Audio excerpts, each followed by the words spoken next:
Welcome to the Terrible Podcast with your hosts from SteelersDepot.com, where you can find all your latest and greatest Steelers news. It's Dave Bryan and Alex Kozora, always lit, talking Steelers. And now, here's Dave and Alex.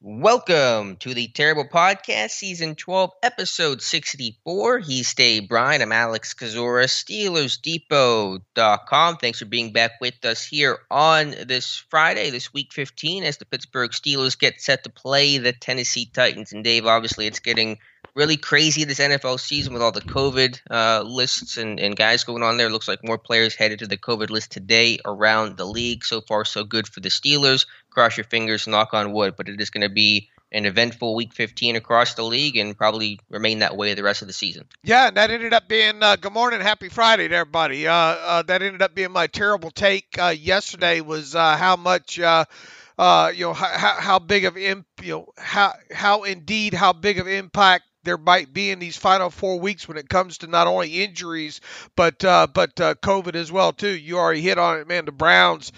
Going to be interesting to see what Matt these. Wilson just tested positive. Apparently. Yeah, just with all the and they have adjusted the protocols now too, which will hopefully make it easier for some of these guys to return, and hopefully all these guys. Look, I don't want to see any team, lose so many players that it just becomes, a no contest, so to speak. And I know a lot of people say, well, nobody cared about the Steelers last year and all like that. But, hopefully the league has learned a lot. I don't like that they're, one of the big things, I guess, overall is I don't like that, seemingly making these changes late in the season. Why not try to have? And I know they wouldn't have known about these variants and all like that, but it does to some degree feel like they're moving the goalpost a little bit around here. Sure. No, they are. I mean, they literally are. But it's based off of, obviously, this sudden spike in cases. And so I think you have to react to it and have to change course. Right. And I think the big pushback that you would get from Steelers fans is, Steelers lost their bye week last season and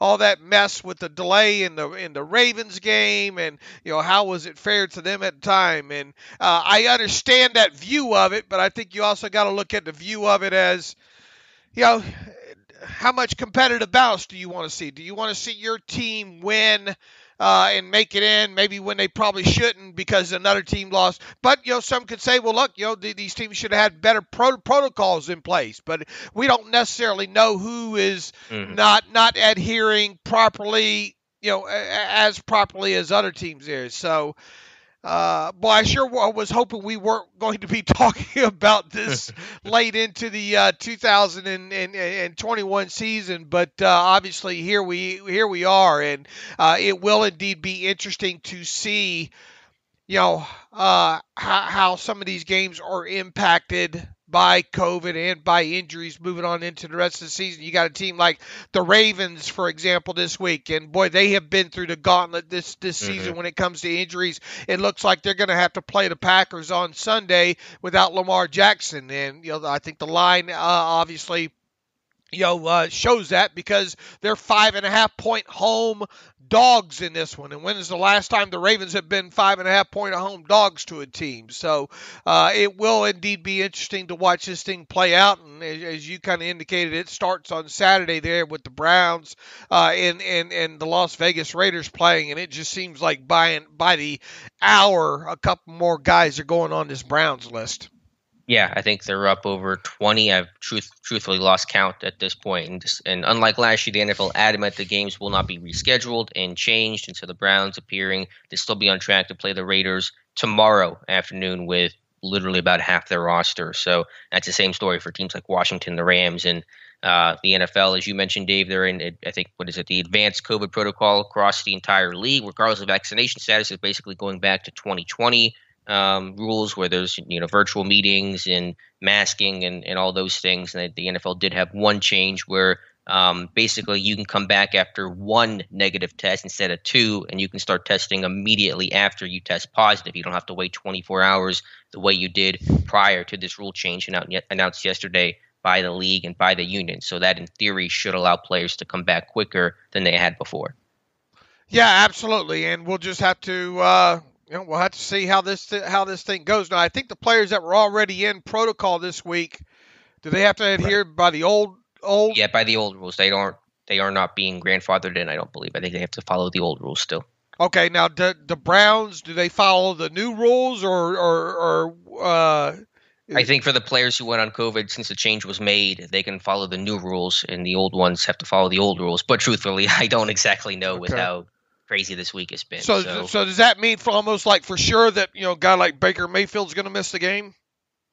To my understanding, he will, but I can't say that for certainty right now. Yeah, there's a lot of gray in here still, and I didn't read everything that came out in that memo yesterday there. But anyway, it will definitely be interesting to see, especially this weekend, how these games are impacted due to the COVID situations, and hopefully teams follow the protocols as closely as possible to not have an instance like has happened. I think Chicago's also going through something pretty quite a few guys as well too there. But Jesse James, Artie Burns, I think, have been placed on COVID.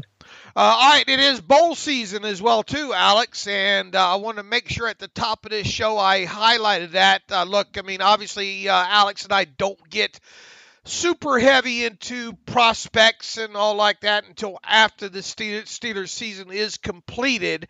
I am fortunate. I have been fortunate enough to learn a little bit more than I normally do this time of year. But I'll tell you somebody that's going to have you ready through bowl season here, and that's Jonathan Heitritter on SteelersDepot.com. Annually, we have these almost daily posts, if you will, on the days of the bowl games, and those posts. And boy, we've had several different people do them over the years, and they've all done them well. Jonathan has his own kind of twist to them this year. But what they are is they are posts that kind of highlight each of the bowl games that are happening every day, and the key kind of NFL draft prospects to watch or to pay attention to in both of them. So it's highly advised that if you are kind of ready to get into bowl season and draft season in particular, that you hit these posts every morning. It'll tell you what games are going to be played, and Jonathan has highlighted and has some video up there as well of the players that probably you might want to pay attention to. So it's kind of a great primer. I will most definitely be using these. I think, Alex, you will too, for the games that we're able to sit around and watch. And I think there's two of them today. I think the Bahamas Bowl is one of them, and I think that one has Middle Tennessee versus Toledo. So obviously some MAC action there. And then the other one is the Cure Bowl, Northern Illinois versus Coastal Carolina. And I know he's got a couple of players listed in that one as well too. So once again, Jonathan will be doing these almost daily, every day that there's a bowl game. Now I know that Saturday there's 4, 5, 6 of them, so the Saturday morning post will be probably quite long in there. But if you really want a good heads up on who is what and who to pay attention to and get a head start on all of us here, I would pay attention to these posts that Jonathan does. Once again, almost daily or the morning of days where there are bowl games there. We appreciate Jonathan Heitritter for the work he's doing. It looks like he's got a great plan for these, and I look forward to reading them. Yeah, absolutely. They're a really valuable resource. They'll get stickied every single morning, and there'll be a lot more coming. And tonight or today kicks off bowl season, and just from a college football standpoint, the Coastal Carolina offense is pretty fun to watch just in general. So just good football. I think that'll be on TV this evening. All right.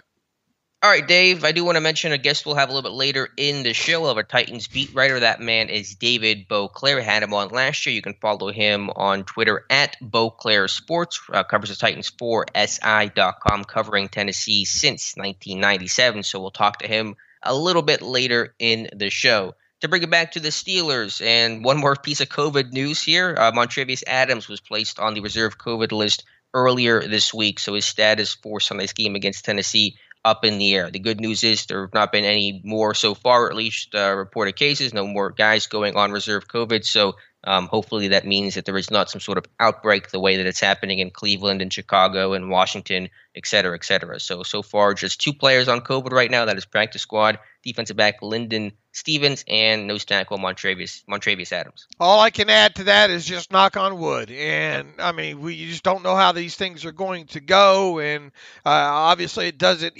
I wouldn't think at this point Adams will be playing Sunday against the Titans. That's just a guess on my part. I mean, I imagine there might be time for him to get cleared, but even if he did not practicing, kind of hard to imagine him playing Sunday against the Titans. Yeah, probably not. So that means more opportunities for guys like potentially Carlos Davis, Isaiah Buggs, maybe Henry Mondeau as well. So let's get to the Steelers Thursday injury report and some notable names. They're not practicing on Thursday, included Zach Banner with a knee, tight end Kevin Rader with a hip, and Isaiah Buggs with an ankle. And so those are pretty notable names there. Buggs going backwards after practicing earlier this week, and he was fine. Now that ankle's popping back up, which caused him to miss the last 2 games. And, of course, Zach Banner with that knee is very troubling considering all the knee issues he's had over the last 18 months or so. Joe Hayden did get in a limited practice on Wednesday, so that was good to see him finally take steps to potentially playing against the Titans on Sunday. Yeah, he's moving in the right direction, but Keith Butler, when he talked to the media, said really he doesn't know yet. So I think Friday, today, going to be a key day when it comes to a guy like Joe Hayden. And we'll see if he's given a game status designation, but I don't know which way that's going to go with him, Alex. Zach Banner, that is kind of concerning, right? I mean, out of the blue, knee, did not practice. So we'll have to see how that plays out for him. And then, as you mentioned, the other 2 guys, Kevin Rader, who was listed as a limited practice participant on Wednesday, did not practice on Tuesday. That's probably not a good sign for him when it comes to getting a helmet this week. And then Isaiah Buggs, who has missed the last 3 games, I think. One was inactive, one was a healthy scratch, and then I think the 2 since then were ankle-related scratches with him. Now, he did not practice again because of that ankle. That's probably not a great sign for him. So we kind of wondered who might be the odd man out, regardless of the situation here.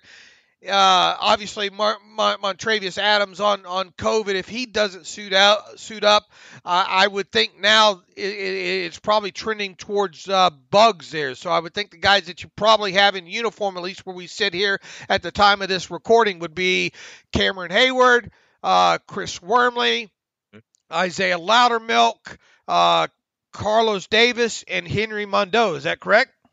Those would sound like the 5, assuming that Adams does not come off of COVID and Buggs is not able to play. And so on Tuesday, Mike Tomlin seemed to already indicate that maybe Carlos Davis wasn't at 100% these last couple of weeks, and certainly with the injuries and illnesses now, it sounds like he's going to play this weekend. All right, and Kevin Rader, doesn't sound great for him. The good news is obviously Alex Highsmith and T.J. Watt were full practice participants. So barring any kind of setback with their situations, you would think they would be ready to go. And let's see, Carlos Davis is on there with a knee, but he practiced fully, so that's a good sign there. He has not suited up for a game since week 1. And Robert Spillane is probably the other more notable guy. Went from limited on Wednesday to a full practice participant on Thursday there. And to hear Keith Butler talk and really Mike Tomlin the other day as well too, I think we're going to see a lot of Robert Spillane in this game if he's healthy enough to dress. So I think the big names, probably the more notable names to potentially watch here as we get into the Friday injury report would be Joe Hayden. How does he end the week? What the heck's going on with Zach Banner would be another one. And then, Isaiah Buggs, obviously, even though he's, really trending in the wrong direction here. Yeah, Hayden, of course, is the top name to watch here, the one that I really don't know which way it's going to go. Today, obviously, will be big. He'll get his final practice report and game, status designation, assuming that there is one. But they could certainly use him, even just against the run. Again, I know it's a corner, so it's not the primary issue of why this run defense has been so poor, but Hayden really is one of the better run-stopping cornerbacks in football. And so just to get that extra component would be good. And of course, just as a starting cover corner overall and kind of improve your depth and things like that. So Hayden's the guy to watch. Yes, Spillane's going to rotate in for sure in some capacity, maybe play, I don't know, a third of the snaps. We'll have to wait and see. And then, yeah, with Banner, that is obviously not good news there. All right. And all right, boy, we'll ask David Boclair because I think the Titans have like 7 or 8 that did not practice. Quite a few notable names on there, and I think 3 of those players listed on their injury report also missed the team's last game against the Jaguars there. So we'll catch up hopefully with David Boclair here after a while. We'll ask him about the long list of players not practicing for the Titans so far this week. All right, sounds good. Okay, Dave, the Steelers coordinator spoke on Thursday, as they always do, Matt Canada and Keith Butler, and Canada's interview was especially short, even by his standards, and I really don't know if there was a singular thing to discuss when it came to Matt Canada. Did anything there catch your attention, Dave? Just talking about Chase Claypool knows better than to do what he did the other day in the game. I think that was one takeaway. Not much of one, but I mean, what else do you expect him to say when it comes to something like that? And the other one was, look, we try to score on opening drives. Hope you were sitting down with that. Yeah, I was indeed for that. I don't think that's really earth-shattering when it comes to that. Look, I mean, just overall, I mean, not great. He's not getting asked great questions for starters, and when you're not asked great questions, it's hard to give good answers. But not that he would anyway. But I mean, what was it? 4 or 5 minute long media? 5 minutes. That's got to be. That might be the shortest of the year for him. I think so. And yeah, just to give context about why he was asked about the opening drives, Mike Tomlin on Tuesday was asked about opening scripts and struggles there. And is it more of an intel gathering thing where you're less concerned about scoring points and more concerned about how defenses are approaching you and playing you? And Tomlin's answer was kind of a little bit of both, and Canada's answer a little more concrete. We just want to score. So there, of course, is an informational component to it as well. But the goal is to always score. And to be fair, Pittsburgh's opening scripts have actually been pretty good this year. It's just been their overall first half after the opening scripts that have been poor, and why I think they're 25th in the league in first half points. He was asked more about what do you think about his answer about no huddle and all. I mean, honestly, it's one of those tired stories where I feel like you just ask the same questions over and over again. I think we've kind of beat that horse to pretty good at this point. I mean, it certainly can be a weapon. It's something you want to utilize. It's probably overstated, though, and probably too focused on by some of the national media or local media that all they want to talk about is no huddle. And I think you kind of run out of things to talk about. You want to use it effectively. You want to use it as a tempo changer. Of course, you'll use it when you're down late in half, 2-minute type drills. But overall, it's not making or breaking this offense. I would agree on that. It just seems like an easy target this time of year. It seems like talk about it every type of year. I mean, look, could they stand to maybe use it a little bit more? I mean, I suppose, but I think people get way too. It's not like you can do it every down. I think even I don't know why Brooke Pryor tweeted about it last night against the Chiefs. Are you really going to go to Arrowhead Stadium next week, Alex, and run a lot of no huddle there at that stadium with that crowd noise over there? Because Arrowhead's probably one of the more one of the loudest stadiums in the NFL there. And I think Ben in so many words said, look, it was loud in Minnesota, and that probably led to not using it there. There will be times and places for it. I mean, obviously, at end of halves will be one thing. Might they come out with first or second series against the Tennessee Titans on Sunday and use it? We'll see, but it's not something that look, I'd get run out of the NFL probably quick because I'd run air raid until they ran me out, and I'd run that up-tempo air raid as well too. So my defensive coordinator would be very upset with me because so would your players. Your offensive line would hate you to be throwing up after 2 series. Right. So it's the kind of thing, and here's the thing that when I think about the most when I think about no huddle and hurry up offense, going back several years ago when the Patriots, I think, played the Dolphins on, I think it was a Monday night game, and who was the Dolphins head coach at that time? Tony what was his name? I think he's passed Yeah. away since then. Anyway, Toronto? well, I think it began with an S. I can't remember off the top of my head. Yeah, But Tony Sparano. What's his name? Sparano. Toronto. And anyway, the I think the Patriots came out in that game and caught the Dolphins in the wrong defense, and just and back then I think the Patriots had Gronk and Hernandez, and they were very functional out of kind of that 12 personnel group, and they just ran like no huddle like the first, I don't know, what was it, 2 or 3 series, and just gassed the Dolphins defense there. I suppose if you can catch the opposing team and maybe a defense that they personnel grouping that they don't want to be in, it's that's the time to maybe kicking into gear. But how many times did we see the Steelers be able to do that? Overall. So I do think it's kind of a tired subject. It will be interesting, however, being with them being back at home to see how much they do use it. But I wouldn't expect a huge uptick in it. Right. Again, it has value, it has importance, but we've talked about it every week for the entire season, it feels like. So I just kind of run out of things to talk about when it comes to no huddle and want to focus on other more interesting things, in my opinion. Okay. All right, let's flip over to Keith Butler, and he's always more honest, more candid. And I know he took some flack for these comments here, but you have to appreciate the mentality of a coach. Butler not comparing, but trying to take some motivation and some hope from 2005 when the Steelers went on a 3-game losing streak. They were 7-5, and they ran the table, won their last 4, and of course won the Super Bowl as a 6th seed that season. So that's kind of the mentality Butler's taking. And he didn't guarantee the team would have a similar run, but just kind of wanted to offer that perspective as a well-traveled, long-tenured coach. And so you have to at least appreciate that optimism, because you want your coaches to be optimistic. You don't want them to be doom and gloom the way that sometimes we are, and sometimes the way the fan base and media is. And so you have to kind of appreciate that perspective. Yeah, I mean, look, are the two teams comparable? No.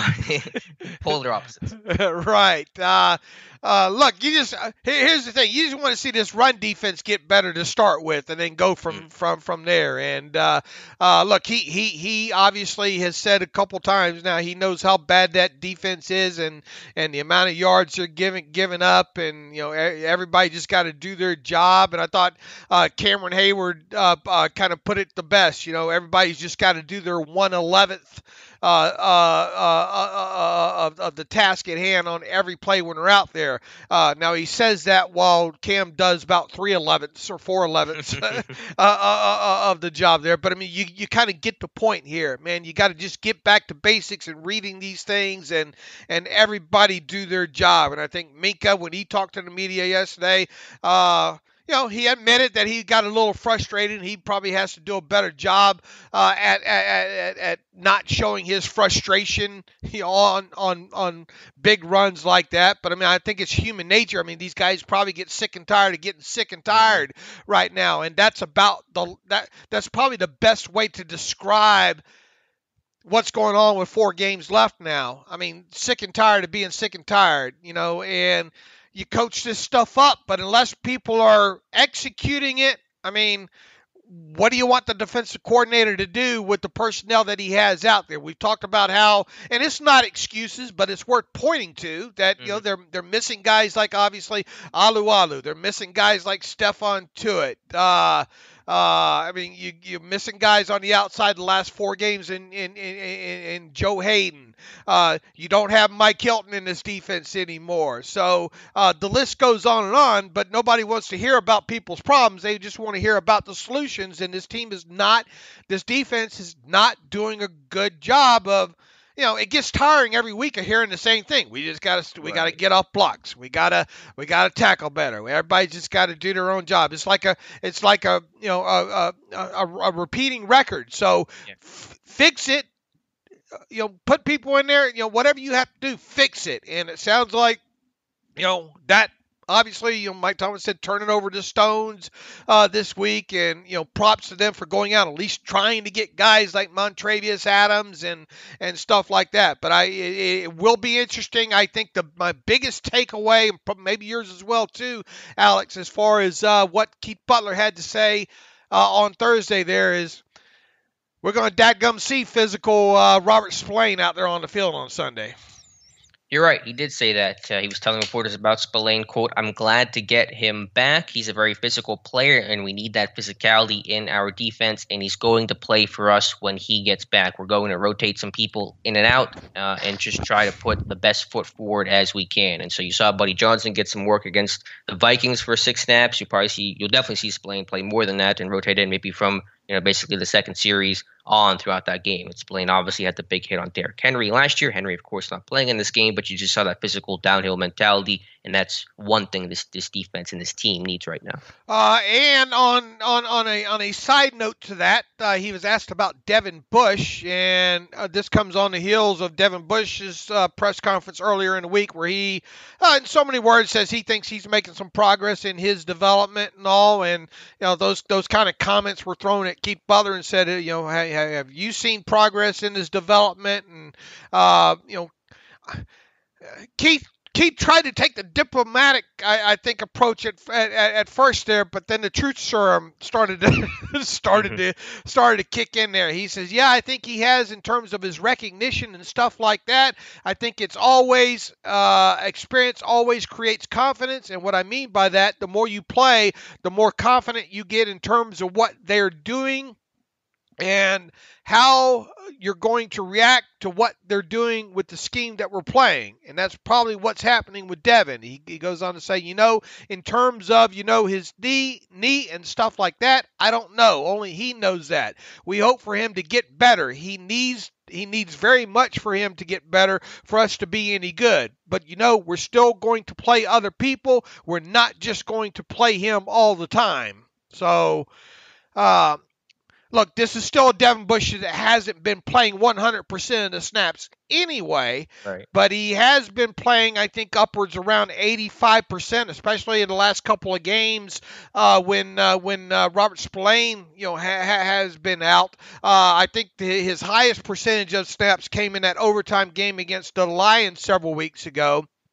There, so I think one of the things to look for on Sunday against the Titans is, how much will Devin Bush be off the field, and how much will Joe Schobert be off the field?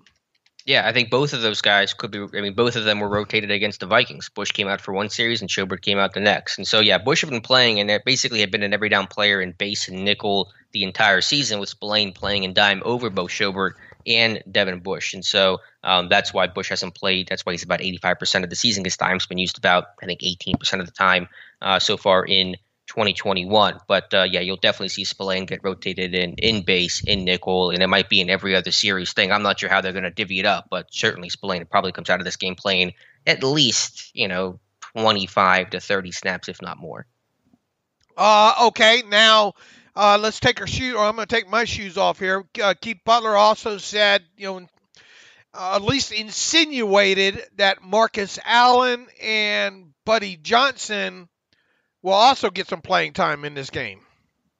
Yeah, I don't know if that was more of a coach speak and more of a vague kind of thing. I mean, it's hard to play all of those guys. You might get diminishing returns. The more guys you play, the more guys who might make mistakes, and the less reps there is to go around for guys to get ready. Unless they want to divvy it up and say Spillane's going to rotate in base and nickel, and Marcus Allen's going to continue to be the dime guy the way that he was last week. I don't know if Buddy Johnson will even get a hat, let alone actually see time defensively. So I think it would go with Spillane playing, rotating in base and nickel, and then maybe Marcus Allen working in dime.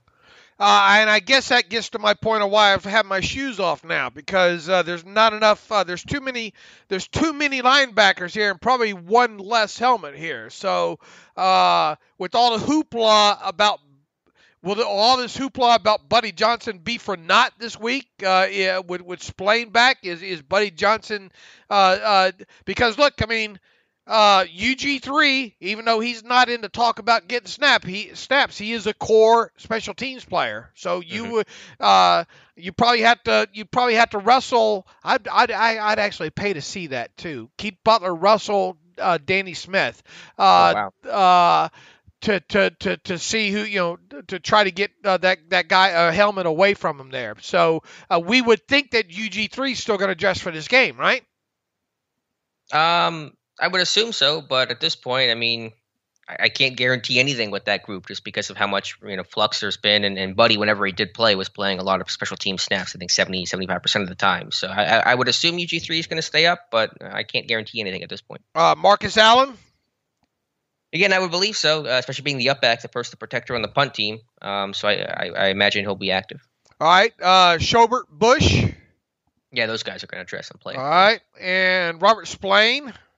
100% he's going to play, yeah. All right. So, it sure smells like there's a chance that that Buddy Johnson could be the odd man out here, even after having, maybe the media just request him kind of deal, and that's why he spoke this week. But I would not be. I guess, long story short, I'll be surprised if they dress 6 inside linebackers. Right, and it's not like there are a lot of other injuries at other positions. Although, I mean, in theory, if Kevin Rader doesn't play and you don't want to have McFarland up, maybe you go heavy at inside linebacker. I mean, so we'll see. There's a lot of pieces that have to be evaluated here. How much do you think? Who do you think is going to be eaten into the most when it comes to snaps? Schobert or Devin Bush when it comes to Spillane? I think it'd be pretty even the way it was last week. But if maybe choose a name, I would say Devin Bush, more likely to come off the field than Joe Schobert. Did it not feel like at one point Keith Butler was talking about Robert Spillane like he's a first-round draft pick and like he was talking about Devin Bush like he was an undrafted free agent? Or was that just me? Yeah, I mean, certainly there was higher praise for Spillane and detailing some of Bush's struggles. And Spillane just kind of fits this game well because they're going against a Titans team that's physical, that's committed to the run more than any other team in football. And so you want guys who are going to play physical, play downhill, and play the run well. And so, yeah, I got that feeling for sure. But I think it's warranted, especially just based on the way this matchup looks. Whatever they need to do to fix it. And it sure would be nice to and look, I think Bush played a little bit better game. I mean, how could he not? I guess. Yeah. But two good plays in coverage. Run defense, I don't know if that was really any better, right. But coverage, there were some positive plays. Right. There was, that's where it stuck out the most, I think, was in coverage as well, too, there. So, and look, Schobert hasn't played great. I mean, they need to shore up that middle because I tell you what, Tennessee's certainly going to try to test them up the middle and certainly try to run with them because that's their MO. So I don't think that Robert Spillane is globally, the answer, that's going to fix everything here, but sure. Maybe it'll help some, especially against the run. 1/11th. If you're 1/11th better, then you only allow 180 instead of 200 to starting running back. Maybe that's the way it'll go. But any little bit helps, and hopefully the combination of him and maybe Carlos Davis and perhaps Joe Hayden and having Watt and Highsmith out there will help. But you're right. To go back to the point you made earlier, it's very true, but it's very tiresome to hear Hayward and Tomlin and Butler say, we got to be better, we got to get off blocks. Like, it all sounds good on a bumper sticker, but until you actually do it and do it consistently, then none of it matters. Right, and then people ask us, well, what do they need to do to fix this defense? Well, being in the right gaps, we end up saying the same thing. So this thing ends up going in a real tiresome talk, every week, right? And I mean, you can't make them do it. You can talk about what they need to do, but every week we're saying the same thing. Man, they're over, two guys in one gap, overrunning a gap, missing tackles. Now I think in so many words, Keith did say yesterday they got caught a couple times in some defenses they didn't want to be in, and I think one of those early runs was one of those defenses they didn't want to be in there. So they were in dime on that play, and they got caught. Right, and that's going to happen. Occasionally for sure, but it's the other all that other popcorn that goes along with it. Okay, you gave up a 20-yard run, but don't give up any more, and they are just giving up chunks and chunks of yardage, and Just success rates just absolutely horrible. So, now we just sit back and we see if they can fix it. And boy, they better in these final 4 games because they're going to play obviously a team in the Titans on Sunday that likes to run the football. You're going to have a running quarterback the next week, a very mobile quarterback in Patrick Mahomes. And then, not a bad offensive line overall, I guess, when the Chiefs do decide that they want to try to run the football. And then, obviously, in the last 2 games, you get the Browns and Nick Chubb in that running game. And then, you get to close it out against Baltimore. And, you would think that they would have Lamar Jackson back and doing the things that they like to do. Yeah, it's just crazy to take a step back, Dave, and think about this defense and just objectively, empirically say this is the worst run defense that like 90% of Steelers fans have ever seen. I mean, the worst since like the mid-'60s and maybe even worse than that. And so it just, we knew this defense would take a step back. And, of course, the injuries you can't predict and project, and that certainly is impacting this team significantly. But this is a historically bad Pittsburgh Steelers run defense, one of the worst in team history. And that's just a thought that I never considered heading into the season. When I talked ahead of the season about my thoughts about this defense and taking a step back, I thought it'd be more in the passing pass defense department and maybe a little bit in the run defense department. I never envisioned it being as bad as it is. And in fact, you could probably make the argument that the pass defense may have been a smidge better than maybe what I thought it would be. But if you can't stop the run, it doesn't matter. And I think that's what it boils down to. Now, obviously, missing Hayden for the last 4 games is pretty damn impactful. And when you get run on like they have been run on, that you stay behind the chains and offenses keep you guessing quite a bit. And they haven't had the takeaways. I think kind of Keith Butler hit on that yesterday as well too. And it just goes to show you, goes back to that kind of magical number that you and I talk about now, at the start of every season of around, 23, 24, 25 takeaways that a defense probably needs on a season, to be able to compete for a Super Bowl. They haven't had that. The sacks have been up there, for the most part, but that those seem to come in bunches overall. And, we get into that last game against Minnesota, they didn't have a sack, and that obviously showed. I mean, they were close a few times, and sacks isn't the end-all do-all, as we've said several times. Consistent pressure is, but I mean, it really showed, I think, in that game against the Vikings that they weren't getting either. Right. And again, I understand all the injuries and difficulty of that, but to me, that is no excuse for having a historically bad run defense. There's still a lot of things this team could control that they're not doing, a good enough job of. And so even when you don't have Tua and Alual and you're playing all these guys, you're not going to have a good run defense or even an average one. But to have historically bad run defense, I can't just blame all that on well, they're hurt, and so that's fine because that's just going to happen. No, that's not acceptable to me to sit there and throw up your hands and say that's okay for them to have the worst run defense in essentially team history. No, it's not, and especially when it comes to those dadgum 20-yard runs. I mean that's stealing.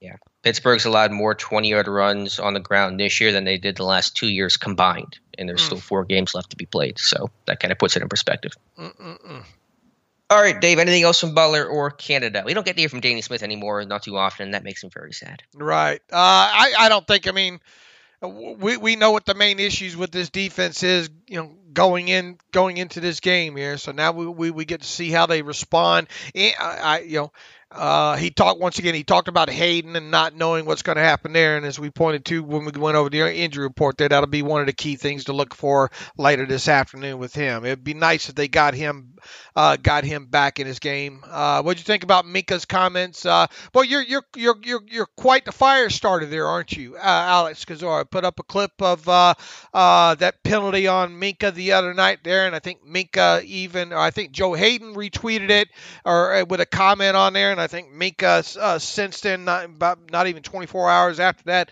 retweeted and I hope you didn't get Minka fined. I was just gonna say that he's gonna send me a bill there for $10,000 or whatever. Yeah, I get the frustration. It was a very frustrating game for Minka Thursday for a variety of reasons, with the big runs allowed and the penalties. And I think he talked about on that second hit he had on Justin Jefferson late on that final drive Minnesota had. He basically pulled up and he hit him and he separated the play from ball and made a good play, but you could feel like he was really trying to pull up so he would not get called for it. So it's just, I understand the NFL player safety and the rules and all that, but it's got to be so tough to play, corner or safety in today's NFL because your margin for error is so small and the penalty is so great. And so I'd be all for the NFL kind of like college reviewing some of these, helmet to helmet kind of hits the way that Minka got, improperly called for in the end zone against the Vikings, because I think that's a really quick, easy way to overturn some of these missed calls. Yeah, you're going to open up Pandora's box there, though, I think. I mean, what's the alternative? I to know. have bad calls stand? Would you rather that or take, that should be a call that takes 4 seconds to overturn or to determine, reaffirm, because that's a pretty easy. They need to take what they did from the AFL, the old and they're getting better on some of this. I think some of these instant what do they call it? Instant reviews or I forget what they call them technically in the NFL right now. But they're getting the biggest concern is that you interrupt the flow of the game, and obviously you turn it into a 4.5 hour game instead of a 3 hour game or 3:15 game. That's the thing that you don't want to see happen. Sure. But I'd rather see them get the call right. And if they're already throwing the flag and discussing it, then they've already interrupted the game. And so you might as well take the extra. I mean, you could have just a, New York look at it, or just one ref upstairs that looks at it. It'll take 5 seconds to review it. If you look at that Minka call, it would have taken one look to say, oh, they got this call wrong. And Minka, by the way, the people had alleged that the ref was talking to Minka afterwards, saying that the ref was apologizing. Not the case, which I thought was the case as well. The ref said that he talked with Minka and said you hit him in the head. And obviously he did not. And so the ref did not realize his mistake until, I assume, after the game. Right. All right, Dave. I know we usually talk with our beat writer a little bit before our preview, and usually we talk with them pre-recorded before we preview the game. But I think we're going to do our Steelers-Titans preview, because we're going to talk with David Boclair in just a little bit in real time as we record this thing. So let's preview ourselves, Dave, this weekend's game against the Tennessee Titans, a big game here for Pittsburgh.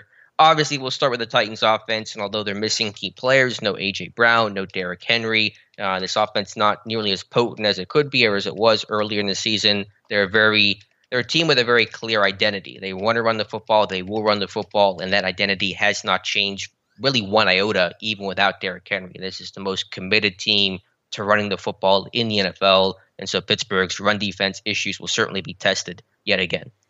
Yeah, and that's who they are. They try to outmuscle you. We'll probably continue to see, at least from what I've seen on the tape, heavy personnel groupings from them. A lot of 2 tight end sets, maybe even sometimes fullback. Some 22 personnel with them as well too. But that's who they are. They have a very kind of old school mentality of they want to try to run the football even without Derrick Henry on the field right now. They want to try to wear you down. They want to try to bring play action into this as much as possible. But they want to try to stay ahead of the chains by running the football, especially on first down. And they are fine. The way their defense is playing, they are fine with punting. They would much rather put their defense out there, try to get a play from their defense, try to get short fields at you that way. I don't think Ryan Tannehill's having as good a season as he's had most recently. And obviously, look, the loss of Derrick Henry and not be able to lean on him takes away probably a lot of what you're doing. They don't have A.J. Brown healthy right now. They just got back Julio Jones, and Julio's not the same player with them. They also lost one of their prime tight ends during free agency on top of it there. But they have no issue trying to beat you 20-16. Right, and they've done that so often this year. And you're right, they're going to go heavy. I know their fullback's hurt right now, Carter. I don't know if he's playing. We'll have to ask David about that. But they'll go 13, they'll go 22, they'll go heavy, they'll run they'll run inside zone out of 2 backs, they'll run gap. I mean, they'll run every scheme imaginable at you. And they're not obviously as effective without Henry. I think their yards per carry has dipped quite a bit, but again, they're just going to run the ball. They're going to wear you down, and certainly Pittsburgh will have to be gap sound, win the point of attack, and do that, all 4 quarters. And that's been obviously a very difficult thing for this defense to do at any point this season. They're still, and especially these last few weeks since Henry went down, they don't stack a lot of explosive runs. Nope, not at all. But they're going to keep running it. They're going to keep trying. And I mean, if you let, you got guys like Dante Foreman now, and I mean, but we have seen some very kind of average backfields, I guess, if you will, kind of hit this team, So nothing is safe, and they will just try to light up and blow you off the ball, and run some. It's not like they run anything magical or new or whatnot. I don't really think they're all that great with their motion, to be honest with you. But they just line it up and just try to blow you off the football and catch you not being gap sound, which is something the Steelers have been specializing in lately on that side of football there.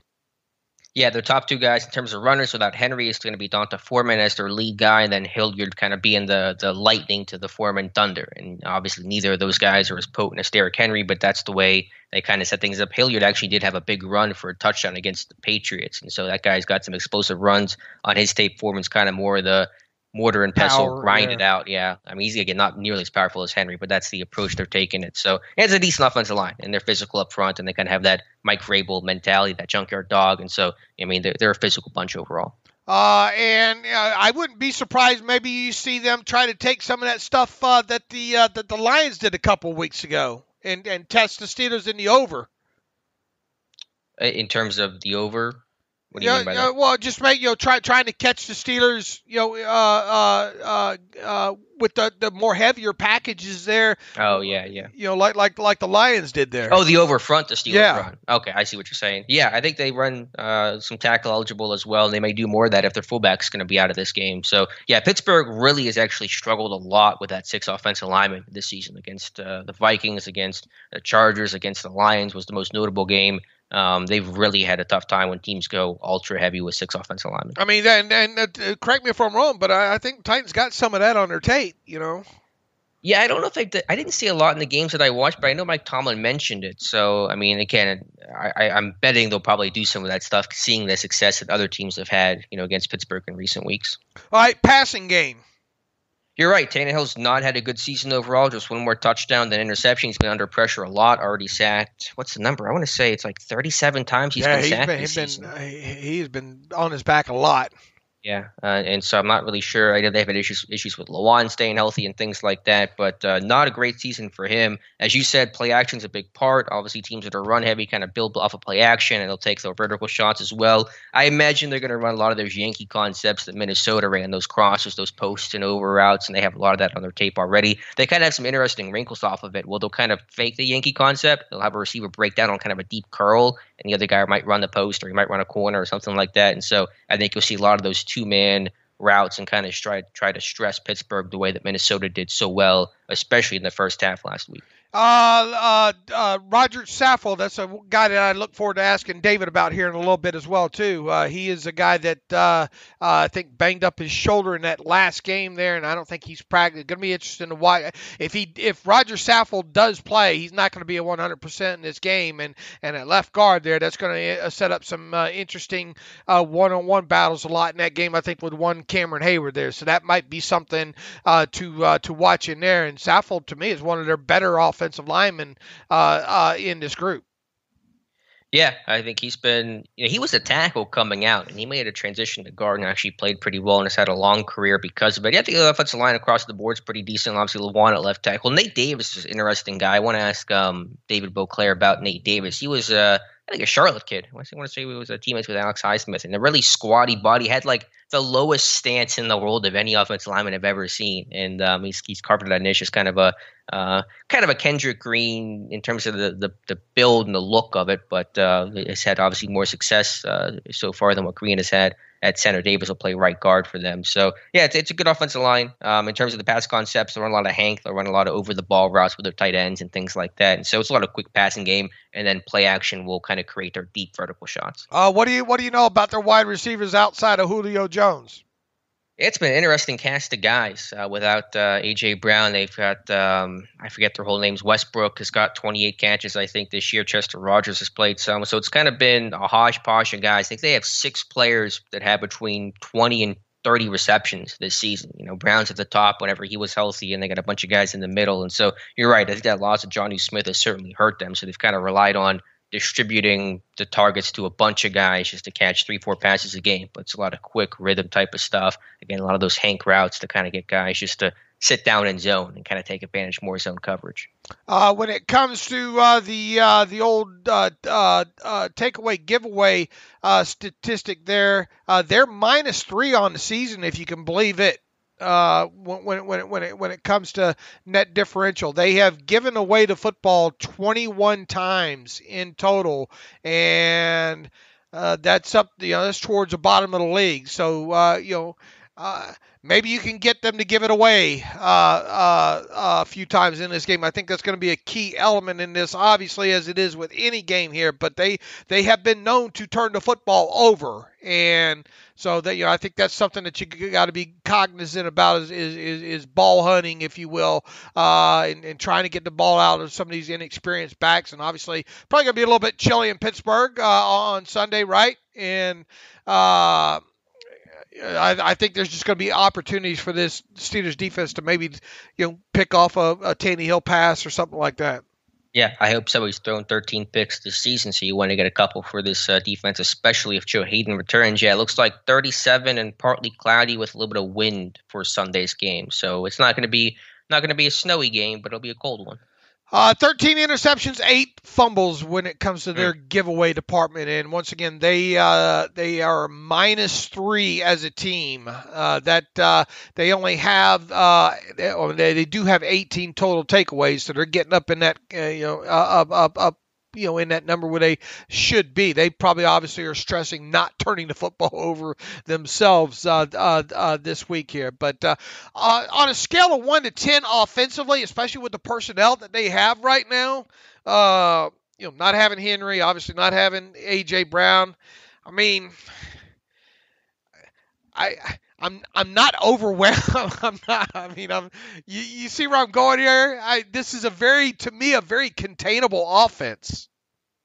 Sure, but it's a question of, can you stop that run, or is it going to be death by 1,000 paper cuts where they're going to consistently get 4 or 5 yards, push the pile forward with 4 men, and just kind of stay on schedule? And if you do that, I mean, this offense, I don't think it's going to score 37 points, 38 points the way Minnesota did, unless you turn the football over a lot. But are they going to be able to win that game, as you said, 20-14, just because they're going to be ball control and kind of wear you down?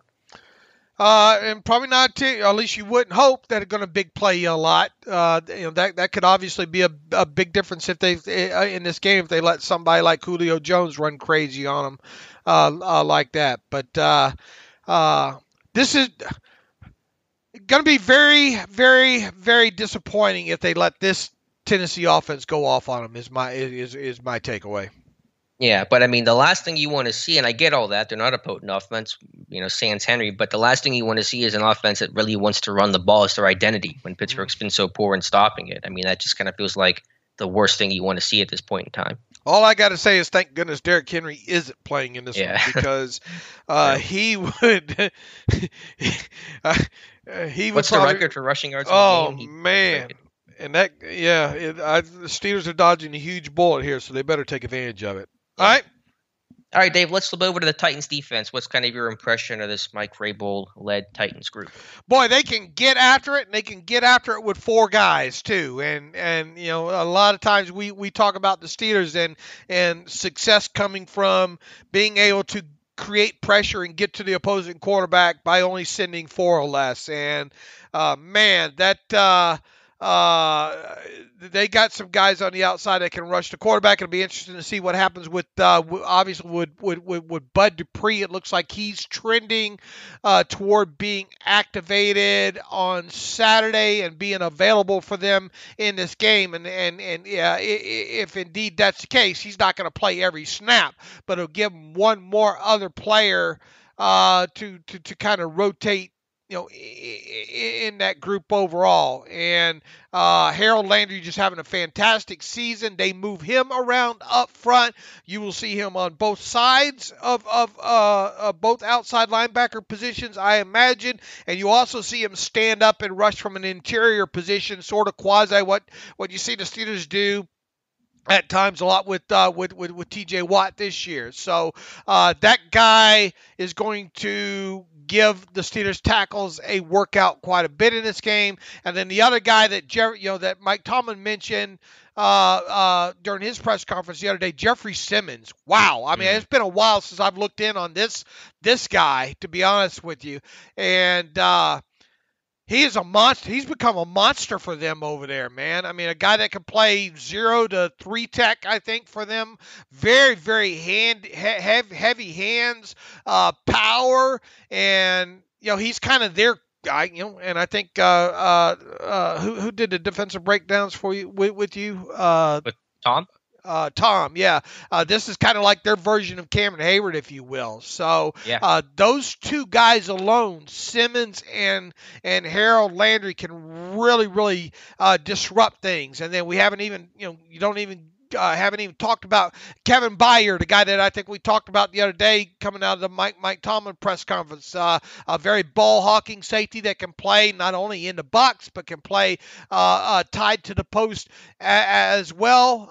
And then it's going to be interesting to see what happens with David Long. He's a guy that I had circled a couple of years ago, Alex, when we got into the whole Devin Bush talk there. David Long was a guy that made plays behind the line of scrimmage in college there.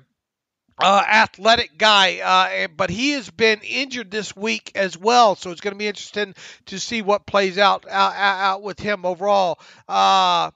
They just flat get after it. This is a very physical defense. We haven't even talked about Ola Adaney over there having a nice season. We mentioned Bud Dupree likely to come back in this game as well too. But their pass rush, the thing that sticks out to me the most is their pass rush and their ability to get pressure with 3 and 4 guys, and look for a lot of looping with one Harold Landry as well too. They will try to stunt the living daylights out of the interior of the Steelers defense or offensive line.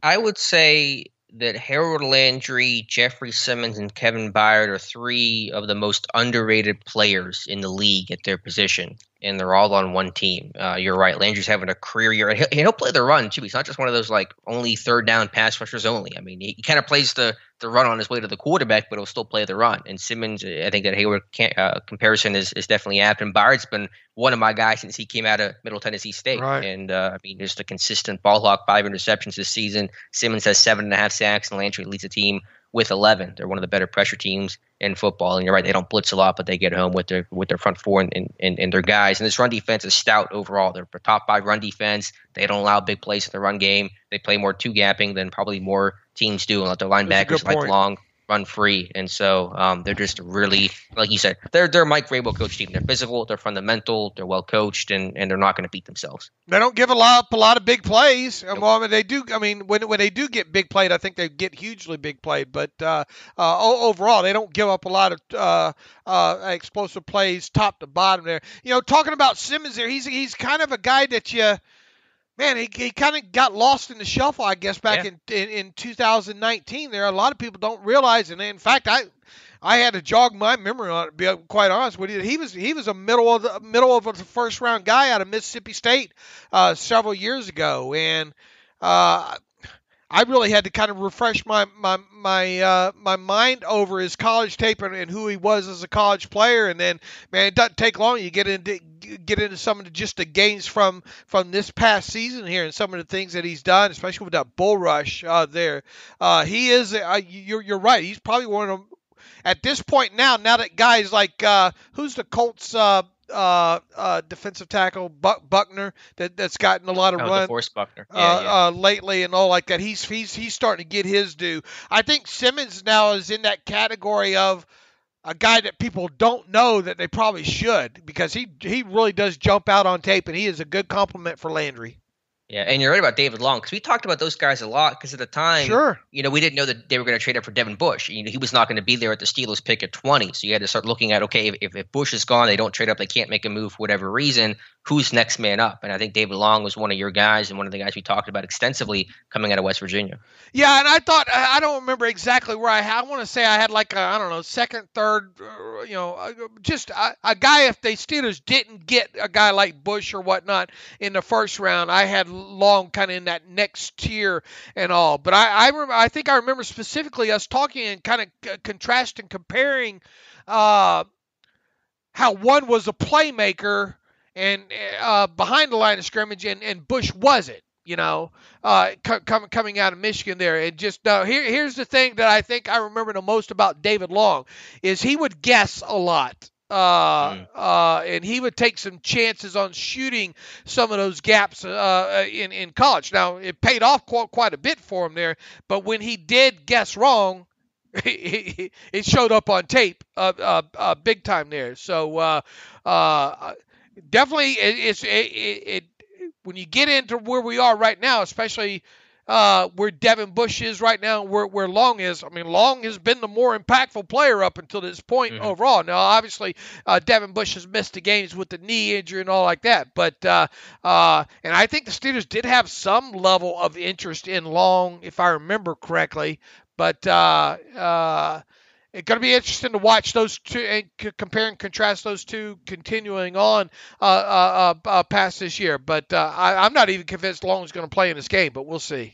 Yeah, I brought up here from March 21st, 2019, a David Long Jr. contextualization. And it's a long list of plays there, of impact plays. And I'm just reading some of the comments that you wrote. You concluded by saying, I really think most of you will like what you see of Long after watching all of these plays. You told a commenter, look like a day 2, second, or third guy, and I think it's pretty spot on with the evaluation and assessment there.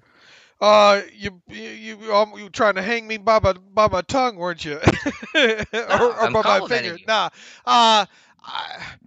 He's just one of those guys that stuck out, and then because we got into all the talk about, and I remember that specifically just from the sheer fact that we got into one of the better off-season shows that we'd done. Talking about draft prospects and all, and talking about playmaking and athleticism versus the playmaking. Because one thing you wanted me to do is go back and watch for more of the athleticism side with a guy like Devin Bush. And I said, okay, well, I'll go back and watch it. Yeah, the athleticism showed up on tape, the sideline stuff for Devin Bush there. And then kind of, the pushback that I had throughout this whole thing was, but look at the playmaking a guy like, say Long makes it on. Look, the jury's still out. Hopefully Devin, people say, oh, Dave's got this vendetta against Devin Bush. Man, the Steelers need this kid to start playing better. And Keith Butler, in so many words, said that during his press conference on Thursday there.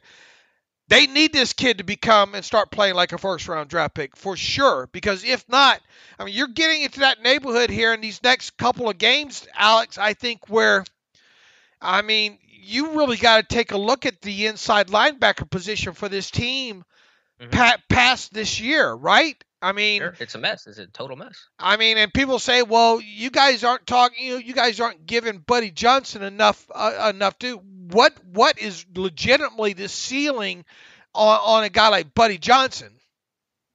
It's hard to say. I liked his tape the more I watched. I think there was some processing and things above the neck he had to work on coming out of college, but I don't think you're not going to hang your hat and say this is going to be our future. If some blue chip prospect or some great opportunity comes along, you're not going to not make a move because of Buddy Johnson's existence. But the idea that you can just run it back with Schobert and Bush and expect better results. I think things could get better if your D-line's stronger and healthier overall, though that's still, question marks about Tuitt's and Alualu's future. But you have to really consider, making more moves there.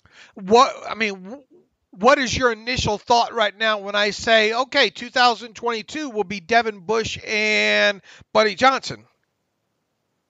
I mean, it doesn't make you feel particularly great.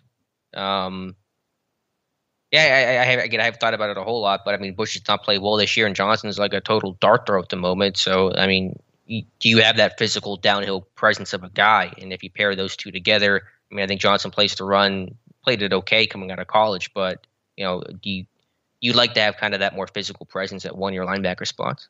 And look, you're going to have a serious a prayer meeting about what you're going to do with Joe Schobert too, right?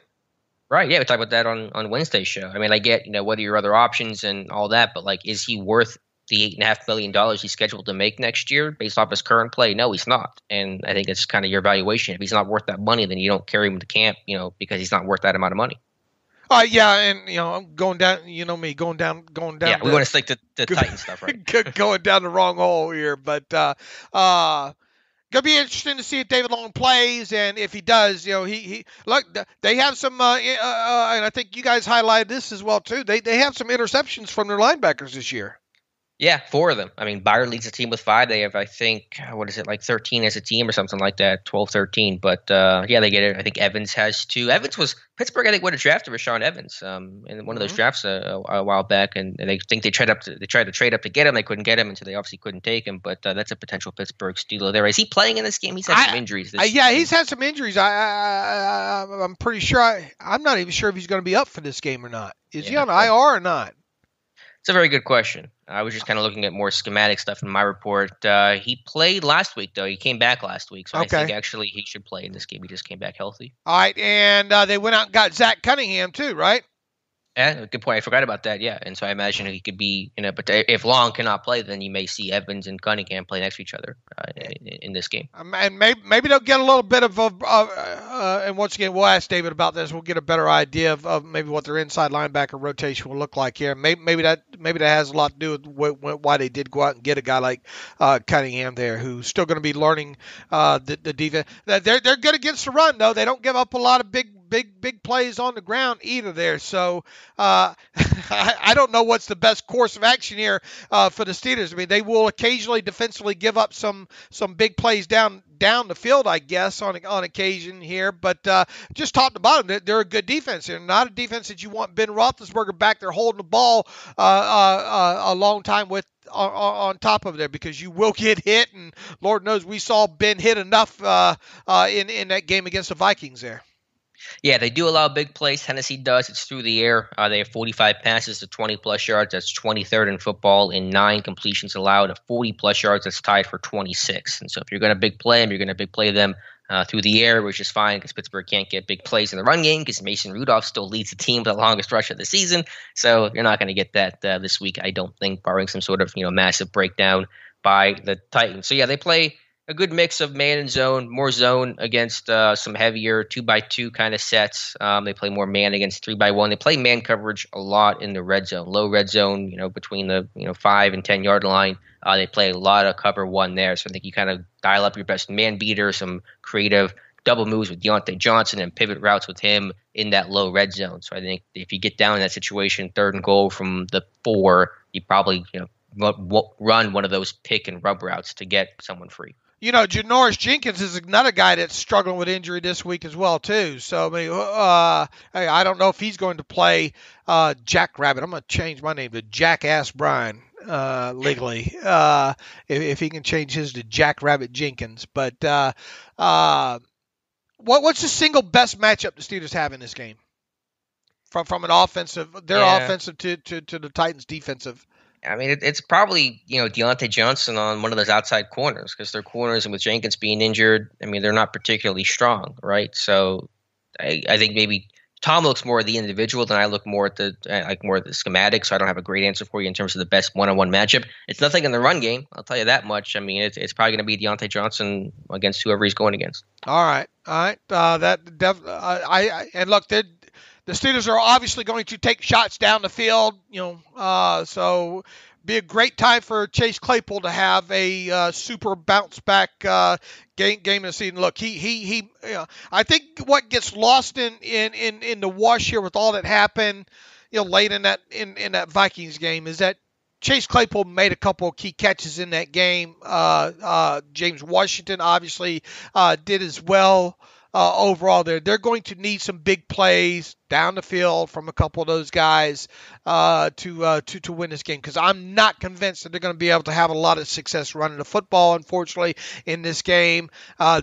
This might be a game that, unfortunately, Ben Roethlisberger does have to drop back and throw the ball 40 times in. Yeah, I kind of get that sense as well. So any other thoughts here with Tennessee? I think we covered them pretty well. And just watch out for Byer. And they will blitz. They don't blitz a lot, but they will be pretty creative when they do blitz. They'll send both of them, won't they? Yeah. There's some both defensive backs to run those double barrel looks that Minnesota ran so successfully, and you can bet again they're going to see what Minnesota did and probably test Pittsburgh again with some of those mug pressure looks just to see how Pittsburgh responds. Might this be the best top to bottom overall defense this team has played this season? Especially if guys like Long, because look, we don't know what's going to happen with Long. We don't know what's going to happen with Jenkins. I guess those are kind of the two main guys there, but they are a stout defense. Yeah, they're very sound defense. Are they the best defense? They're up there. It's hard to compare and contrast over Baltimore's always tough because they just present you so many looks and they're tough up front. So I don't know how to compare that to best, but they're a very good group. And again, they play great run defense. And so Pittsburgh, it's going to be hard to run the football. When Pittsburgh can't run the football well, their offense really generally tanks. And so it's not matching up well on paper for Pittsburgh. Brett Kern sticks out, obviously, been around the league as a punter there. Randy Bullock doesn't really scare me as a kicker, but he has been known to miss some chip shots before. Yeah, I know Josh noted that in his report. I think he has 4 misses this season. So, yeah, Kern's their top specialist, and I believe they signed Morgan Cox from Baltimore, a longtime snapper from the Ravens country, and so he's now their snapper. So, yeah, I don't think special teams is too fearful, but Kern is a good punter. All right. Anything else to add about this team? I think that's about everything. So I want to get to David Boclair in a moment here, David. I do want to talk about one Steelers topic. I should have mentioned top of the show, and I apologize. Again, you talked about the last couple of weeks about criticism from former Steelers, guys like Ryan Clark, Chris Hoke, etc. Rocky Byer has been particularly pretty blunt about this team's performance, but no guy has been more honest about the Steelers than Joe Green. And man, just the one quote that he had, I want to pull it up here if I can find it. It hurt me and I'm not saying he's wrong. It just hurt me though to read it. He said, this is Joe Green talking on the Zach Gelb show on Wednesday, said, quote, "Let me say that in all the years that I've been watching my team, the Pittsburgh Steelers, the black and gold, Thursday night, that first half was probably the saddest day that I've had in all my years of playing and in all my years since my retirement of watching the Steelers play. That was a poor example of the black and gold, and it disappointed me, and I'm sure it disappointed a lot of guys that love the Pittsburgh Steelers and the fans that love the Pittsburgh Steelers." Holy crap, Dave! That was heck of a quote there from Mean Joe. Just the Titan, one of the Mount Rushmore people of this Steelers organization, and to hear him say that, and again, he's not wrong, but that really just is twisting the knife. Yeah, absolutely. You talked specifically about that first half there, and that was ugly for sure. And then he got in, he made sure he got his shot in on Chase Claypool as well too. And he, I don't know how many people would agree. He seems to think that if the Steelers had an offensive line whatsoever, that they could get by with Ben Roethlisberger, another year there. But yeah, harsh criticism, and boy, if you can't take it from a guy like him, then who can you take it from? Because obviously Joe Green coached in the NFL as well too, so I don't think the game's passed him too terribly far by at this point and all. But yeah, look, there have been times, especially on the defensive side of football this year, right, where you think, oh man, I understand they're down players, but man, this is quite ugly. The funny thing is, and I understand that teams will get away from doing certain things when they have big leads and all like that, but they have seemingly been able to flip the switch on some of this to some degree in the second halves of some games. Yeah, the Chargers game, the Vikings game Thursday are good examples of that. This team, if they just wouldn't dig themselves, giant trenches to begin games, they'd be pretty good. But unfortunately, they do that a lot, and so that's why they're 6-1. What do you think about his comments about Ben? Yeah, he basically said the Ben's not the real problem, and this guy can continue to play. And I think again, it's not he's certainly not one of the reasons why this team is struggling. I mean, Right. he's had his bad games, certainly, but as you said earlier in the year, he's low down on the list of issues. And I was thinking more about the arm strength and stuff, and the deep ball's been very inefficient, but. Man, Ben still has velocity on some of his throws. I mean, he can still fire it in there. Not at the Justin Herbert level, obviously, but I mean, this guy's got velocity on some of the short, intermediate type of passes. So I think that arm is livelier than people give him credit for. And yeah, I mean, an offensive line that's so brand new, that's struggling in a lot of regards, is not making Ben's season any easier. Well, look, I mean, I go back to he made some. I'm not afraid to criticize or praise Ben. And I thought he had some really, really great throws in that game against the Vikings, for sure. Yeah, now receivers that made some great catches as well, but they go hand in hand.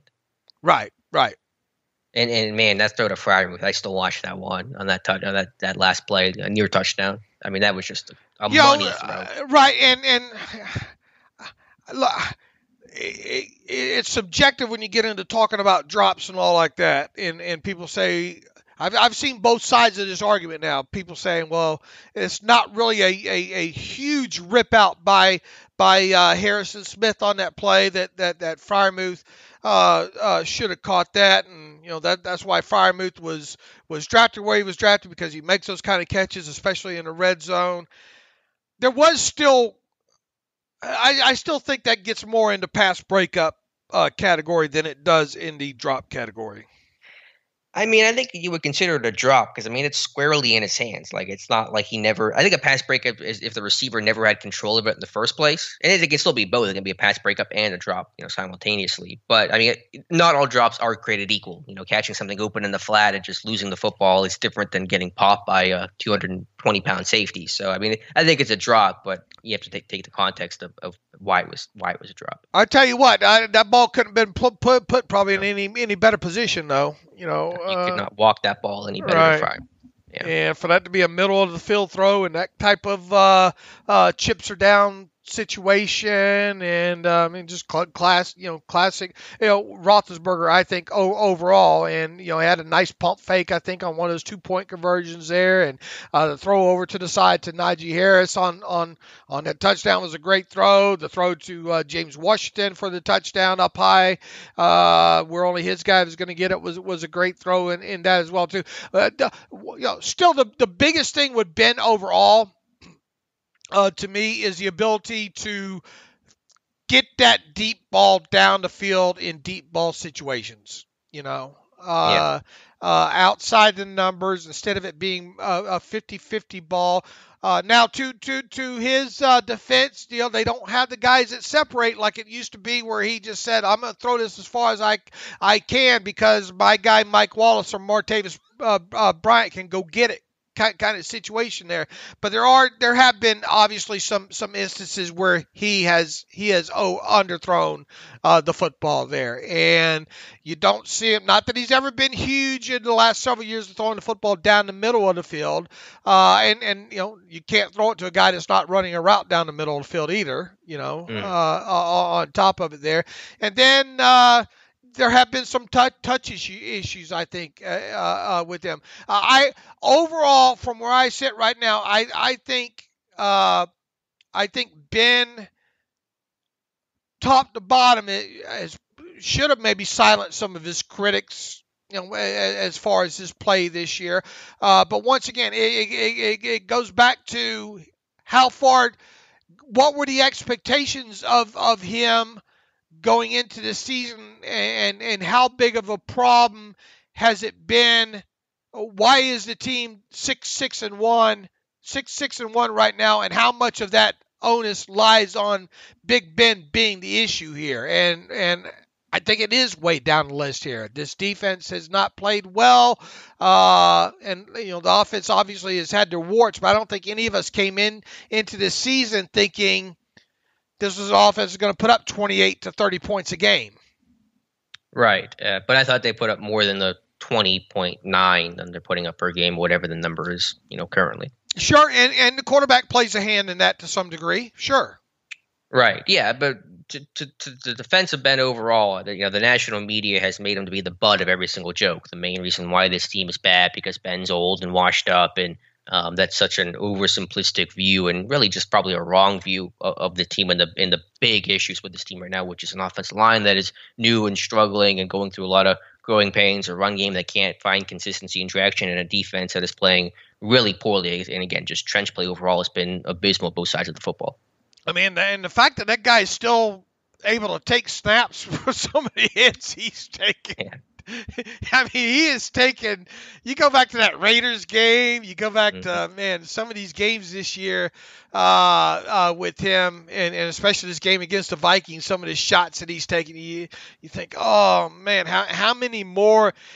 I'll put you this: he can't take many more of these. I know he'll try. I know he'll get up and they'll gunslinger, mentality of his, a cowboy mentality of his, but he just literally cannot take many more of these shots that he's been taking this season. Yeah, and that's why people talk about, could he come back next season? It's possible. Again, I think his heart and his mind might want him to, but will his body, will his elbow, will his shoulder, will his knees let him do that? Will his offensive lineman let him do it? Well, his offensive lineman, yeah. So that's the big thing for me. I think when he retires, if he does retire after the season, it'll be like 90% because his body just physically will not let him continue another season of this. Right. A quarterback at his age and as many hits, there is that one too many hit category, and he's close to it, I think. Yeah, and so the Titans' pass rush is effective. They get after it with Landry and Simmons and Autry's an underrated guy. He's got 6 sacks this season, and so Pittsburgh's better block it up well this year. And Dan Moore, just communication standpoint, that'd be better. The communication was a big issue last week. I'll give Okorafor credit. I think he's actually done a decent job in pass pro this season. And look, I mean, people are going to misconstrue this as me trying to put Ben in the Pro Bowl now, but no, I'm not going that far extreme. I think it's kind of maybe even a tick above maybe what I expected out of him this year. So yeah, I'm with you. Whatever that tick is, whatever the measurable ability of that tick is, it's slightly better. Look, I didn't think they'd come anywhere close to making the comeback that they made against the Vikings the other night. I didn't think it'd be anywhere even close to that. And I think Ben, to a large degree gets a lot of credit for that. So, and they unfortunately have had to do that quite a few times this season. Now, do defenses, the way defenses play into that? Yeah, to some degree. But he has, most notably, and you're only as good as your last game, right? And right. That last game with him, I mean, he made a lot of good throws in there, and people say, "Oh, Dave, you're too hard on Ben." Well, I mean, I make sure I try to credit where I can when he does have good throws and good games, and I really thought that game in Minnesota was one of his better games this season, to be honest with you. It was excellent, kind of willing this team back. So, all right, David, I think that's a good recap of the Titans overall. We'll take a break here and come back with our Titans beat writer for the week. That man is David Boclair. You can follow him on Twitter at Boclair Sports. Covers the Titans since 1997, currently covering them for SI.com. Let's take a break and come back with David. Okay, and welcome back to the Terrible Podcast. It is Friday, and that means the Pittsburgh Steelers will be playing the Tennessee Titans on Sunday. Week 5 action at Heinz Field in Pittsburgh. And with the Titans being the Steelers' opponent this week, that means we get the opportunity to have back on the show again David Boclair. David covers the Titans and has for many, many years now. I know I've followed him for years on Twitter. Now he does his work at SI.com. That, of course, is Sports Illustrated. Easy to find his page there. Go to SI.com/NFL/Titans. You could probably Google David Boclair SI Titans and get there as well, too. So within that, we welcome back to the Terrible Podcast, David Boclair. David, happy Friday, happy week 15 to you. Well, same to you, gentlemen. How's everybody today? We are absolutely fantastic. A big, big game on top. Obviously, the Titans are leading the AFC South Division as we speak. Good season overall for them. The Steelers, boy, 4 games left here. They need this one, especially they have to play the Kansas City Chiefs next week, and the Chiefs will be coming off of a long week here. Let us first start, David, with the injury report here when it comes to the Titans, because it's kind of hard to decipher, I think, because I think about 3 or 4 of these guys on this injury report this week for the Titans missed a game against the Jacksonville Jaguars last week. Obviously, they have Bud Dupree back, and it sounds like he's going to be activated on Saturday and be back on the 53-man roster come Sunday there to be back on the field against the Steelers. What are your thoughts on the 8 or 9 guys that are on your injury report right now? Who do you think is going to be in and out for this game? Obviously, the big news this week for Titans fans, and I assume maybe even bigger news for Steelers fans, is Bud Dupree and his likely return from injured reserve. He deserves a lot of credit for getting himself on the field week 1 against Arizona after the knee injury and the surgery late last season there with the Steelers, and he played a lot in the first 2 games, and by his own admission played probably more than he should have, did a little too much. They shut him down for a couple weeks earlier in the season, brought him back for a bit, and then around about the time of the bye, they said, no, we're going to put you on injured reserve. We're going to give you 3 more weeks, and this is he was designated for return to practice this week, and can, as you mentioned, can come off the injured reserve list on Saturday. I expect that will happen. He hasn't been what the Titans paid for, what they expected yet, but I think any realistic expectations based on that injury after last year was that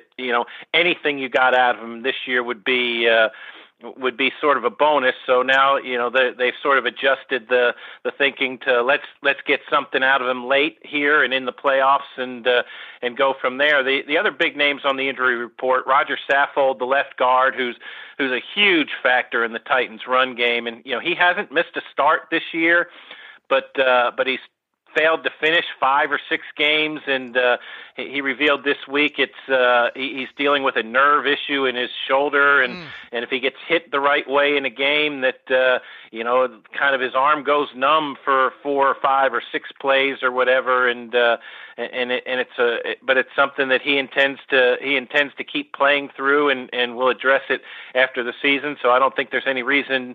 He hasn't practiced the last couple of days, first 2 days of this week, but I don't think there's any reason to suspect he won't play.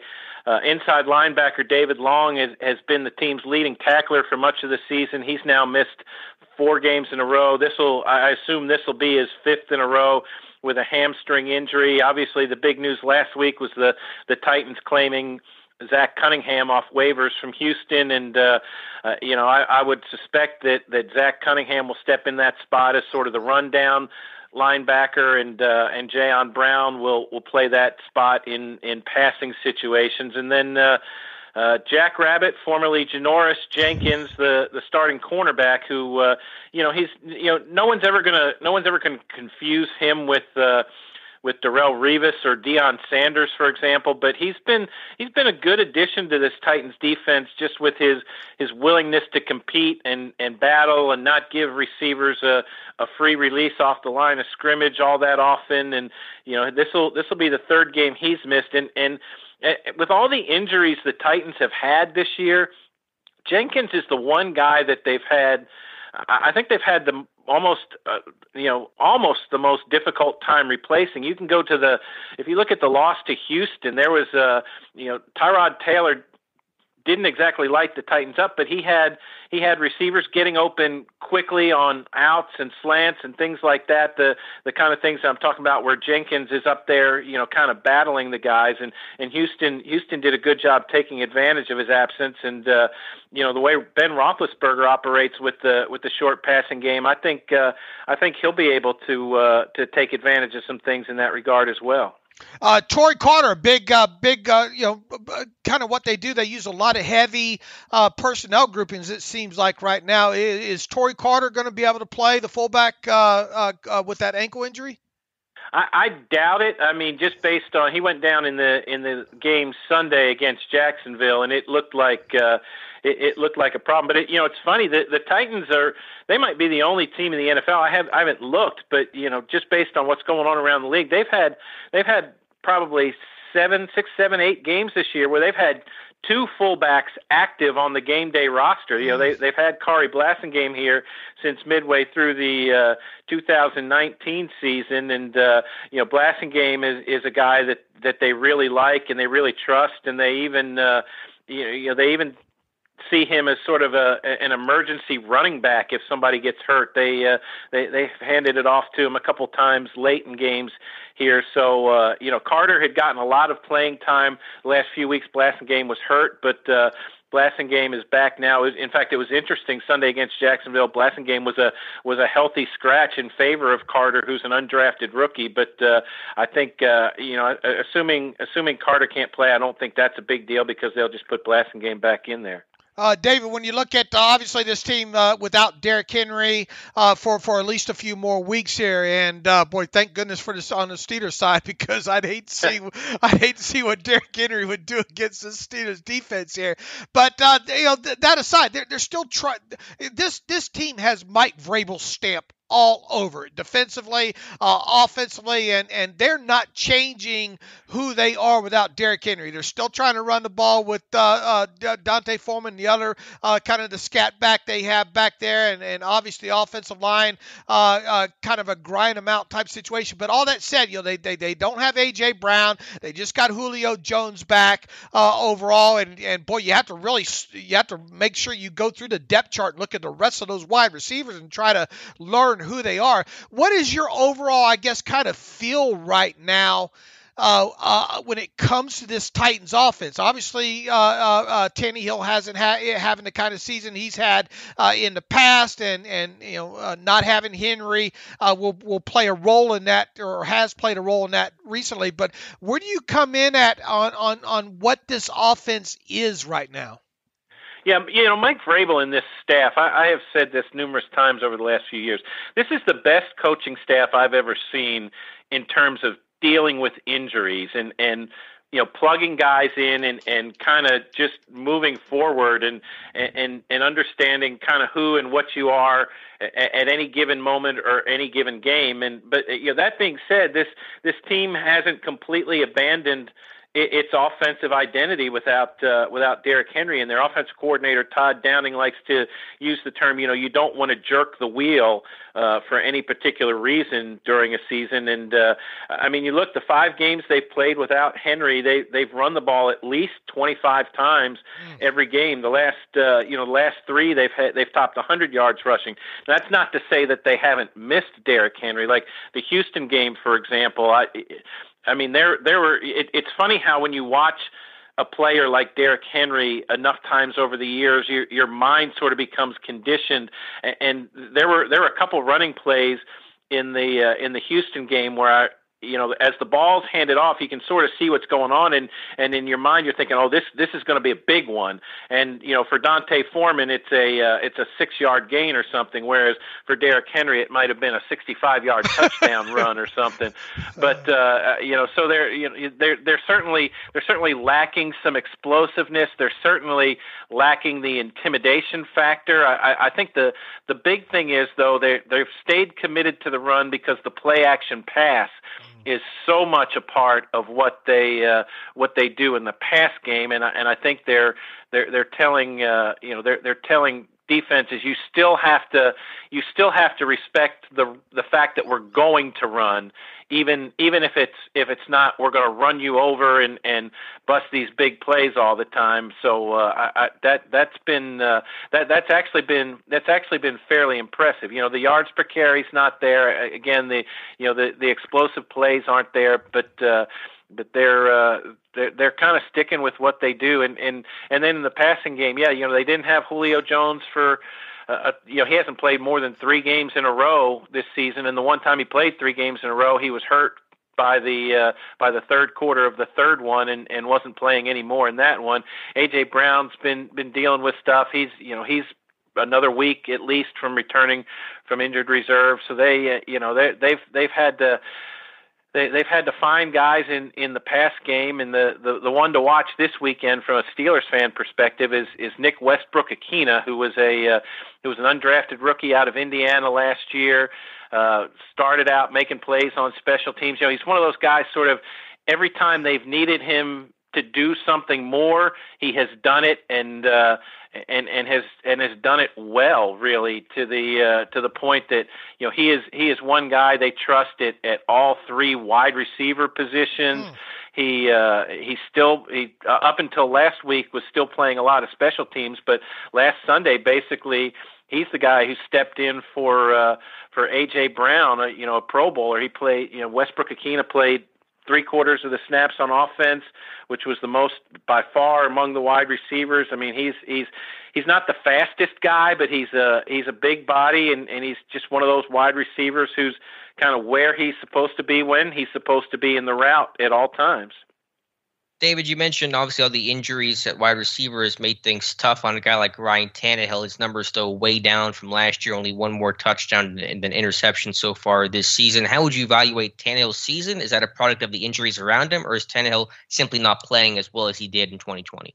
Yeah, it's funny. Tannehill, the very first day of training camp, he threw an interception that a couple of us kind of were standing there, and you kind of remarked, you're like, that was just an ugly throw, an ugly decision, the kind of thing that we hadn't seen from him since he became the starter in Week 7 in 2019. And, on the first day of training camp, you kind of laugh and you go, well, that was kind of funny. Well, the all throughout training camp, he was throwing interceptions.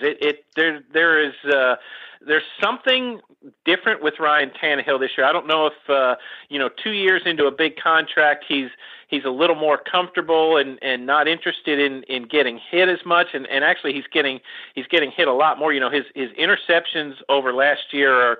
He's already got about 50% more than he had all of last season. Same thing for sacks. He's been sacked 37 times, only 24 times all of last season. Right from the get-go, Tannehill was sort of a different quarterback even before you got to Week 1 of this season. Then you factor in, A.J. Brown's been hurt and Julio Jones has been hurt, and you go right down the list. Marcus Johnson was a guy they were counting on, has been in and out of the lineup, is on injured reserve for the second time this year and not coming back, and so on and so on. I mean, they're just it's just not been a great year for him all around. So he's a guy that I think New England, like you look at the Titans rushing numbers against New England, 270 yards, and it was, a lot of people were really excited about that. But we all know Bill Belichick, right, is going to take away the thing that scares him the most about your team. And I'm convinced that Belichick said, you guys can run all day with those running backs if you want. I want to see if Ryan Tannehill can beat me. And, of course, the Patriots whipped the Titans 36-13 in that game. Right. How would you rate this offensive line overall? There's been injuries there as well with Taylor Lewan. He's healthy, I believe, now, but has been hurt throughout points of the season. Also, Nate Davis, your right guard's really interesting. He was like the squattiest stance ever when he came out of college. I think they've kind of changed that a little bit. What's Davis's career arc been, and just how would you rate this O-line overall? Yeah, they called it the frog stance when he was coming out, and he's been a really good player, a guy who played every offensive snap last year and graded out really well. He's been hurt too, missed a couple of games recently. Ben Jones, the center. You've got at center, left guard, left tackle, and Ben Jones, Roger Saffold, Taylor Lewan. You've got three guys who are all in their 30s and all sort of gutting it out at points this year. David Quesenberry, the right tackle, was sort of at the start of training camp. He was probably the number 3 candidate for that spot, but ended up kind of last man standing there, if you will, and he's been the one guy who has avoided injury issues on that line. It's a really good offensive line. It's a particularly good run blocking line. There's a significant difference if you look at Pro Football Focus grades, for example, between the run grades and the pass grades individually and overall, and I think that's reflected in the way this team has played this year. You know, when you look at the numbers Derrick Henry put up before he was hurt, and what we've just talked about with Ryan Tannehill. So, you know, the big question is always, you know, is Saffold going to make it through the game? Is something going to come up with Lewan? Because, you know, Lewan had he had reconstructive knee surgery last year too. He was injured in week 6, and I've talked about it this way. Like with Lewan, it's almost like standing up to a bully, right? You know, and Lewan being as big and as athletic and as nimble as he has sort of bullied the game of football, if you will. You know, like you shouldn't be as gifted as Taylor Lewan is. And he talked about it, that he'd never had any kind of serious injury or anything like this. And so now it's sort of like football finally hit back at Taylor Lewan. And then so now he's not quite as intimidating as it was, or he sort of has these little issues. Like week 2 against Seattle, he was warming up and he took a step and his knee felt funny, so he got kind of scared, didn't play that game. There's been one other game, you know, something similar happened. Like all of a sudden he feels every little ache and pain a little more and a little differently than he did. So you know, there's kind of always the feeling right now that something else could happen with Lewan too. And Kendall Lamb is the number 3 tackle right now. And the last time Lewan left a game, I'm trying to think if it was Houston or if it was Indianapolis maybe. All I remember is Kendall Lamb went in there for one snap and got just whipped on a pass rush. Ryan Tannehill got crushed. It was a 3rd down. Like they couldn't get Lewan back on the field fast enough in that game. So if Lewan goes out at any point Sunday or at any point down the stretch here, that's going to be a big problem for the Titans. And just quickly, David, Lewan was the guy that got beat by Chandler Jones earlier this year, right? Is Lewan, when healthy, still the same caliber of tackle, or has there been a decrease in overall play as well? He's been he was terrible in that game against Arizona. He's gotten progressively better since there. I would say he's getting there, but he's still it's that classic thing. Reconstructive knee surgery, you're never really fully yourself until the second season, right? Mm-hmm. So he's but they're not I'll say this, they're not doing a lot to protect him over there. You know, they're not sending tight ends to chip, and they're trusting him much more than they were early in the year just to block guys one-on-one. David, you obviously look at this defense there, and you start going down statistics and all. And Harold Landry, their outside edge rusher there, sticks out with him obviously leading the team in sacks. And a lot of people probably will remember the name Harold Landry a few years ago during the pre-draft process. But a guy.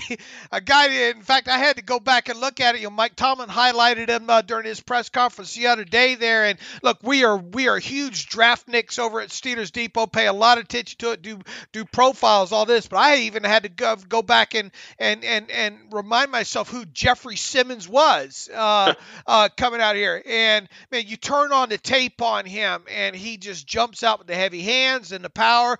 Alex and I talked a little bit before we had you on the show today. Here, is this guy the biggest secret, I guess, when it comes to interior defensive linemen around the league, especially now that guys like DeForest Buckner's getting his due, and some of these other guys? Is Jeffrey Simmons that guy that, oh yeah, I remember him, he was a middle first round pick kind of guy? Yeah, I don't know how much of a secret he is anymore. He's been leading the Pro Bowl fan voting most of the way through, so people are finding out about him. He's a guy, for folks who don't know, he's a guy who was considered a top probably 5, certainly top 10, maybe top 5 overall pick in terms of talent in 2019, and then wrecked his knee in February of that year during a workout, so had to have reconstructive surgery. Add on to that, there was a character concern coming out of Mississippi State when he was in high school. and I think it was the summer before he went to Mississippi State, got into an altercation, some things involved with family, whatnot, where he shoved a woman to the ground defending his sister. But there was cell phone video of it. It looked bad. He Mississippi State disciplined him for a time, put him, sort of gave him a one strike and you're out policy after that. And, by all accounts, he was a model student, a model citizen during his time at Mississippi State. He's certainly largely been that during his time with the Titans. Made it back onto the field in week 9, I believe it was, of the 2019 season. Played 8 of the final 9 games that year, and in his very first game, blew up the line of scrimmage. They were playing the Chargers here in Nashville. Chargers went for it on 4th and goal late in the game, which would have won the game for the Chargers. And Simmons blew up 2 blockers and let somebody else get free to make the tackle then. And he's kind of been that way. Had a stretch here a few weeks back where he was getting to the quarterback with some regularity, sacked Matthew Stafford 3 times in a victory over the Rams, and he's just one of those guys, just big, strong, and probably got by for much of his life on just his physical ability, and has really worked over the last year or so on technique, his hand placement and staying lower at the snap and all those sorts of things. And he's, I don't think there's any question that he is. You can look at guys, and you can look at Harold Landry's sack numbers, for example, and you can look at Kevin Byard's interception numbers, but Jeffrey Simmons is the best player on this defense. Wow. And when you look at, you'd already talked about Jackrabbit Jenkins, probably not going to play in this game. I guess I would leave Fulton, and I'm guessing Elijah Molden on the other side there. What is the best? The Steelers are going to have problems running the football against this front, I think. And even without a guy like David Long, who we just had a good talk about, remembering him coming out of West Virginia, with it looking like him not playing. Obviously, they'll have Cunningham kind of on fast development there in that defense there. But I still think the Steelers are going to struggle probably to run in this game. Who do they want to pick on the outside there, knowing that Byard's going to be giving help over the top, and what a great player Byer is. Yeah, and it's not going to be Elijah Molden. Molden is he's their slot guy, okay. and he's a guy they'll do sort of as a third safety sometimes. He's sort of a swing guy. Believe it or not, it'll be Buster Screen, who added. That's right. They just added 3 weeks ago, and he started Sunday against Jacksonville. Made a really nice play for an interception. Mike Vrabel has sort of raved about his professionalism, and this is what they did. Like Christian Fulton got hurt earlier in the year. They go and they plucked Greg Mabin off of Arizona's practice squad that week and dropped Greg Mabin right into the starting lineup, and he broke up 2 or 3 passes in that game. That's why I say this team deals with injuries like none I've ever seen. And but Screen is a little guy now. We all know, right. Steelers like their bigger wide receivers. Like I imagine Chase Claypool lined up against Buster Screen, and to me that looks like a total mismatch or something that the Steelers can take advantage of. But we'll see how that works out.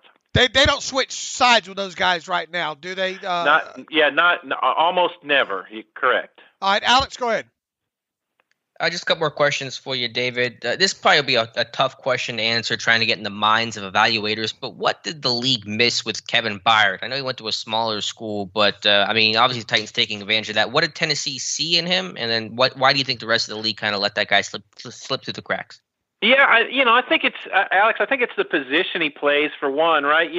If you're not just eye popping physically at safety, then everybody figures they can sort of find you. He had huge interception numbers at Middle Tennessee State. I mean, he had 19 career interceptions there. So, he's one of those guys who has a nose for the ball, but it's kind of the story of his life too. He was barely recruited coming out of high school, and and talks about that regularly, how he's never forgotten about that. And he, so he's a guy who just works. And I remember his rookie year, it was, he wasn't a starter in week one, but he was a guy that you always noticed in practice, and a guy that guys were talking about. And it was about week 5 that year, I think, that they finally put him in the starting lineup, and it, never looked back. He's just a guy, he's not, it's one of those, it's a classic case of, he's not the biggest, he's not the fastest, he's not the strongest.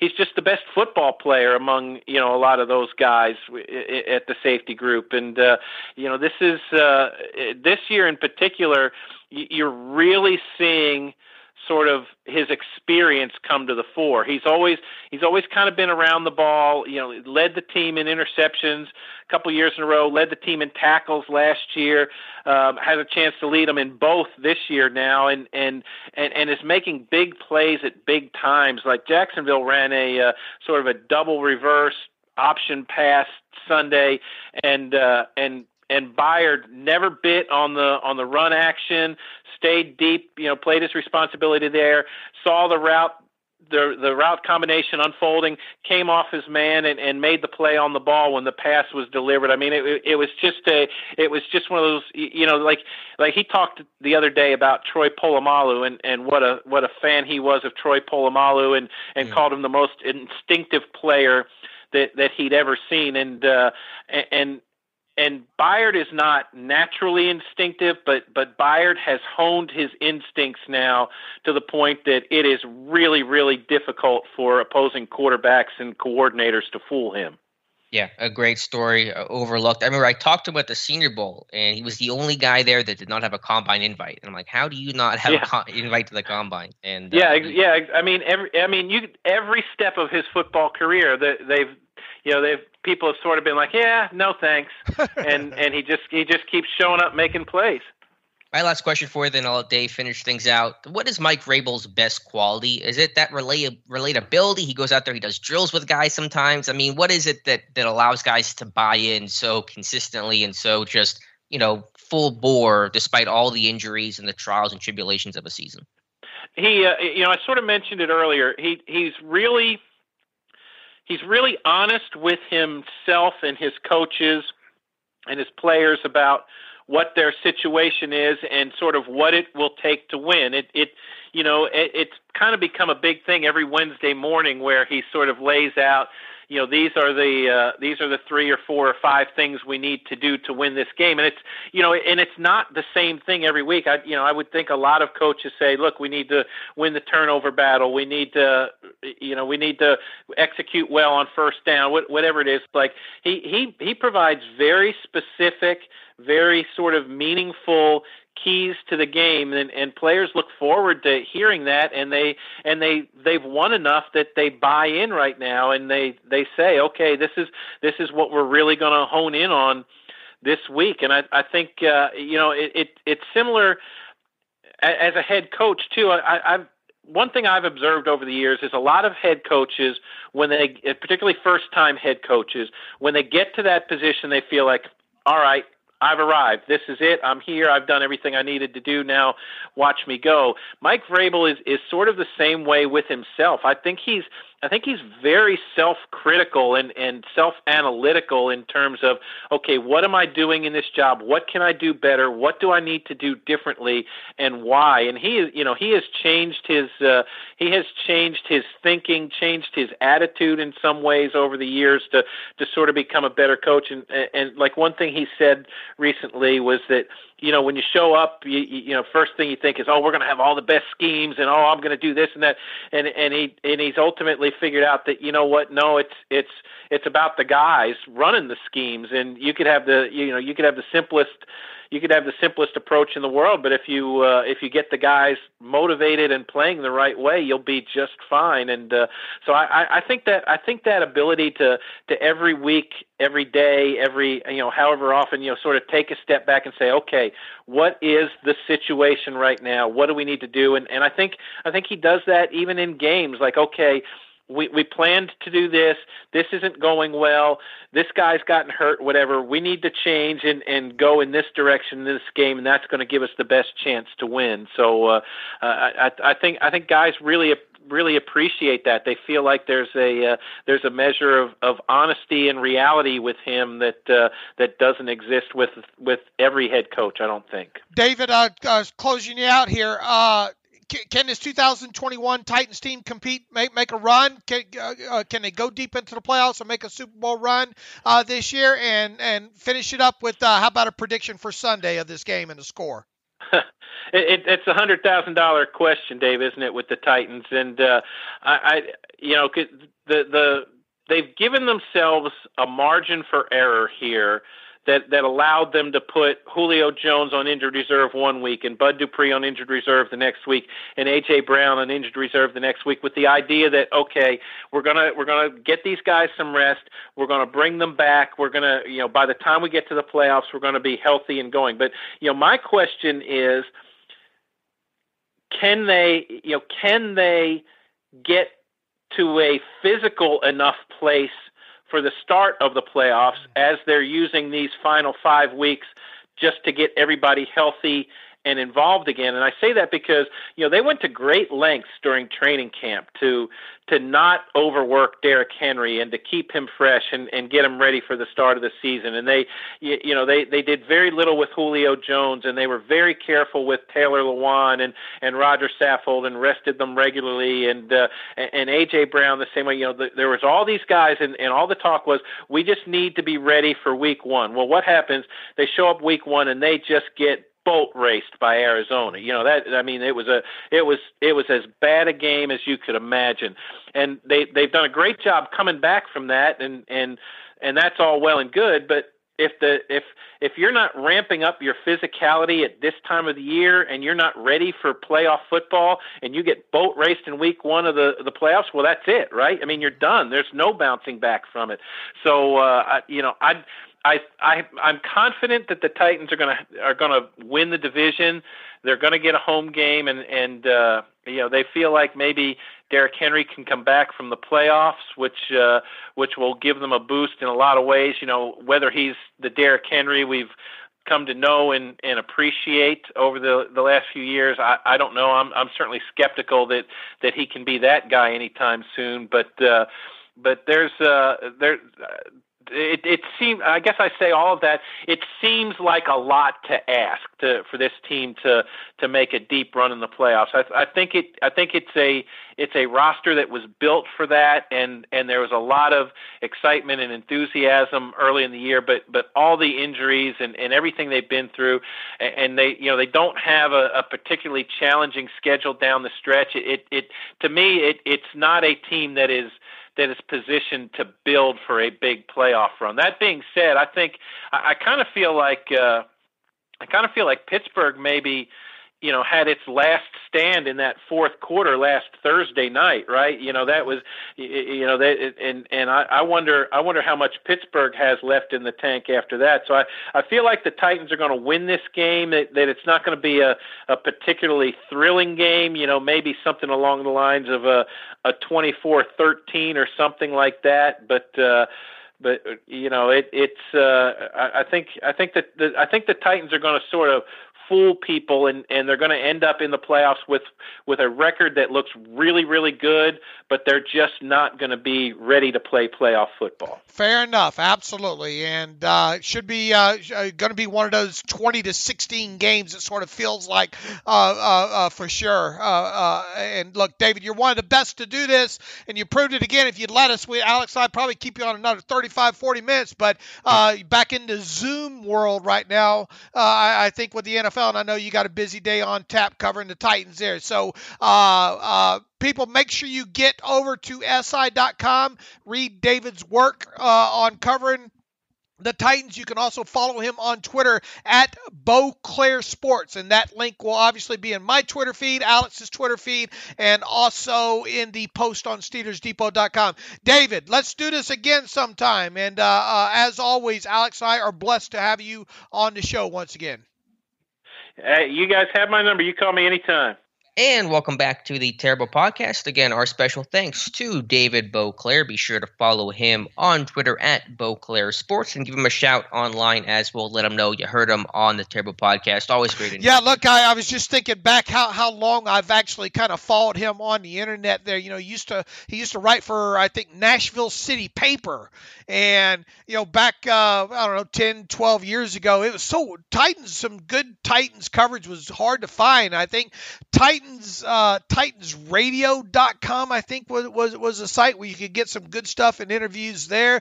And in Nashville City Paper, David Boclair's coverage was, at least back then, and you can obviously tell how good he still is at covering the team then or now, was kind of the place to go to get good Titans coverage there. So he's done it a long time, and I think listeners agree. Just detailed answers that he gives, that he knows his team inside out. So blessed now. I think, I don't know, about the fifth time maybe that I think we've had him on the show. So make sure to shout him out on the Twitter machine at Boclair Sports.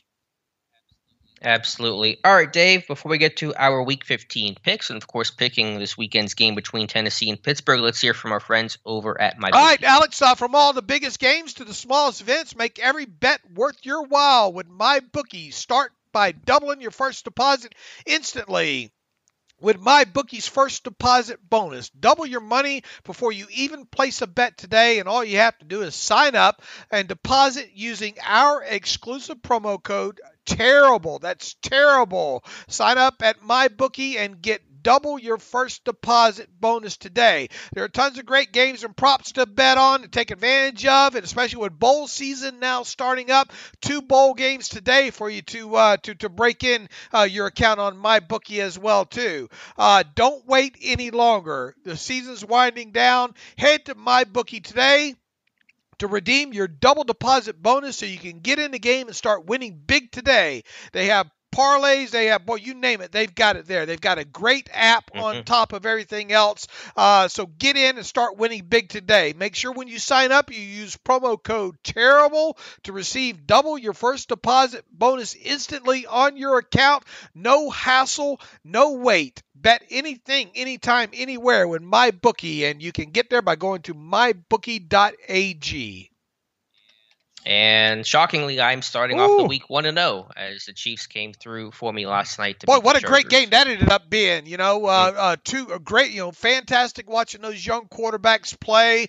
I thought for a little while there, I thought the Chargers were going to cover for me. I had the Chargers +3 in that, and I think you had the Chiefs -3, and you got obviously the walk-off touchdown there to cover that. Yep, Travis Kelce with the walk-off long touchdown. All right, Dave, let's rapid-fire go through our Week 15 picks. Let's do them here, and we will start with the Las Vegas Raiders playing a couple of Saturday games here. Raiders at Browns. As far as we know, that's still on right now. The Browns at home giving up 3.5 points. That means the Raiders are favored on the road by 3.5. Yeah, depleted roster for Cleveland. Maybe they can, find the energy the way they found it last year against Pittsburgh in the wildcard game, but I got to go with the Raiders. I got to go with the Raiders as well, too. It just seems like the Browns are so severely handicapped in this one for sure. New England Patriots at the Indianapolis Colts. The Colts at home laying 2 against the Patriots. This should be a fun game to watch. It should be, but I just trust the Patriots more, trust Mac Jones more. I'm going New England. I'm going to go with the Colts in this. I'm going to go with the upset on this. I should be a very good game. Frank Reich, I think, might be out, and that defense of the Colts, I think, is a little bit undersold in this one. Give me the Colts, lay the 2 points. The New York Football Jets on the road against the Miami Dolphins. The Dolphins laying 9.5 points at home against the Jets. Jets. Not one I'll be watching. I'll say that Jets cover. I think they're getting Michael Carter back, the running back, maybe some stability for that offense, but Dolphins. Give me the Dolphins at home. I'll lay the 9.5. I'll go opposite you on that one. Dallas Cowboys on the road against the New York Football Giants, and the Cowboys on the road favored by 11. 11-point road favorites. Don't get that too often. I'm with Dallas, though. They're going to win. I'm with Dallas as well, too. I think they win big in this one. Houston Texans on the road against the Jacksonville Jaguars. I told people Urban Meyer wasn't going to work out there. Byer and Leftwich should be the guy that they really seriously consider going after there in Jaguars. Obviously, got to start with the franchise there. Byer and Leftwich should be up fairly soon. You would think for a head coaching gig there, it would make a lot of sense. I think it would bring some stability, give a guy like Leftwich a young quarterback to work with as well too. We'll see how that plays out. But in the meantime, two AFC South teams that are just playing out the string here. Jaguars favored by 4.5 at home against the Texans after a coaching change. And technically, Byer and Leftwich could be part of the Mike Tomlin coaching tree. We could pretend, at least maybe. Jaguars seem energized. I mean, Bevel seems to be, having a good grasp on things. I think that kind of rain cloud that Urban was hanging over Jacksonville has gone away. So I think Jacksonville wins, by a fairly comfortable margin in this game. Boy, I'm going to go with Jacksonville too to win one. What would it? That would be a huge vote of confidence for Bevel for sure. So I'll lay the 4.5 points in this one with you. Arizona Cardinals on the road against the Detroit Lions. Looks like Arizona might be without Nuke Hopkins for a little bit here. They still have touchdown machine James Conner over there for sure, but 12.5 points. The Cardinals are laying 12.5 on the road against the Lions. Another big line there. Yeah, Hopkins looks like he's out for the season. Chase Edmonds coming back for Arizona. I'll pick the Lions to cover because it's at home, and why not? But I'll take the Cardinals to win by 2 touchdowns. So I will say they covered at 12.5 points. Atlanta Falcons on the road against the San Francisco 49ers. Some big lines this week. Niners at home laying 9.5 against Matt Ryan and company. Just something that my gut says go with Atlanta to cover in this one, so I'm going with the Falcons. My gut tells me to take the 49ers at home, lay those 9.5 points, so that's what I'm going to do. Cincinnati Bengals on the road against the Denver Broncos. The Bengals had to place Reef on IR, their tackle, the right tackle, and Chidobe Awuzie. Did I say that right? Went on the COVID list as well too. Big game in the AFC, man. Denver obviously still alive, fighting for a wild card spot here. Denver's favored in this one at home by 3 points against the Bengals. Yeah, this one's tough. I mean, Denver's been a pretty underrated team throughout the season. I just think there's more big plays with the Bengals. Their offense can be more explosive, and so I'm going to go with Cincinnati. It's only my heart talking. -3. Give me the Denver Broncos. Lay the 3 points here. Green Bay Packers. I wonder how many people know that song I just referenced. I know you won't. We'll see how many people chime in the email machine. I know that song that Dave was singing there. Green Bay Packers on the road against the Baltimore Ravens. Packers on the road laying 6.5 now against the Ravens, who look like they will indeed probably be without Lamar Jackson for this one. For anyone who gets that song reference, enjoy your free meal at the Senior Center tonight. Give me Green Bay with Lamar looking like he's not going to play with that ankle sprain. I got to go with the Packers. I will go with the Packers on the road, lay to 6.5. I think they win it by a touchdown, if not more. Seattle Seahawks on the road against the Rams, who the Rams looked very good the other night. There, -4 Rams at home versus the Seahawks. Man, only getting 4 points at home against Seattle. Got to go with the Rams in this one. Seattle barely had to kind of come back to beat Houston last week. The Rams kind of firing all cylinders. Odell Beckham Jr. really coming on strong, so give me the Rams. The Rams are having a little bit of COVID issues. I think so, but not to the extent that other teams are. They got their core guys intact. Yeah, you know what? My gut tells me to take Seattle to win this one outright in an upset here. So that's what I'm going to do. I'll take the 4 points there. New Orleans Saints on the road against the Tampa Bay Buccaneers. Another big line. Buccaneers at home laying 11 points. Yeah, give me the Bucs in this one. All right, give me the Buccaneers to lay 11 points in this one as well, too. Vikings at the Chicago Bears. Vikings laying 5.5 against the Bears on the road. Yeah, I'm going to go Minnesota. Getting credit for the way they played last week 14 against Pittsburgh. Bears also having the COVID issues as well, too. I'll take the Vikings lady 5.5 points. Circling us back, Alex, Sunday at Heinz Field. CBS getting this game. Hello, friends. Jim Nantz, Tony Romo, Tracy Wolfson covering the Steelers and the Titans. This one now has moved to a pick'em game on my bookie. Steelers at home. Pick'em. So pick'em, Alex. Did we pick the Washington game?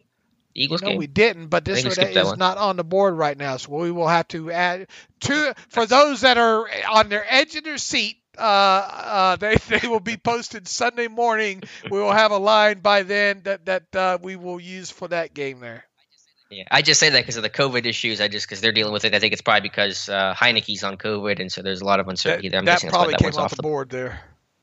Yeah. Anyway, so pick him here for the Steelers-Titans game. Comes down to trench warfare for me in this one. The Steelers cannot run the ball effectively. Tennessee has a top 5 rushing attack overall, although the Titans' rushing attack certainly been neutered by the loss of Derrick Henry. They're going to be committed to it. They're going to be effective doing it. And Pittsburgh so far has just not been consistent enough in stopping it. And so overall, I got Tennessee winning this one 20-17. Again, games where Pittsburgh cannot stop the run and cannot run the ball well have not ended well for them so far this year. Wow. I kind of envisioned you give it. So basically, you have the Steelers season ending on Sunday then, basically, right? Because. Well, I said they have to win 3 of their last 4. So in theory, if they lose this one, they'd have to run the table. So that would essentially say their season's over. I've probably been shocking the living out of people lately. Also, I've been super wrong, so no one should listen. We take the info that we have and try to formulate opinion and predict a score on these things here. They got to have this game, man. But God needing to have it and winning. I know, but I look. You're coming off of a long week here. On top of it, you're back at home. This is, to me, this Titans team, I think, is beatable, and it is going to come down to if they can just not give up 200 yards on the ground in this game, and I'm going to bet that they can on this. I like the Steelers to win this one, Alex. Probably not going to be a pretty game once again, but I think the Steelers get handful. I think they move the football a little bit in this. Get about three field goals at least in this game. Get it in the end zone a few times there. I think they do a good enough job defensively. I have the Steelers winning this one 23-19.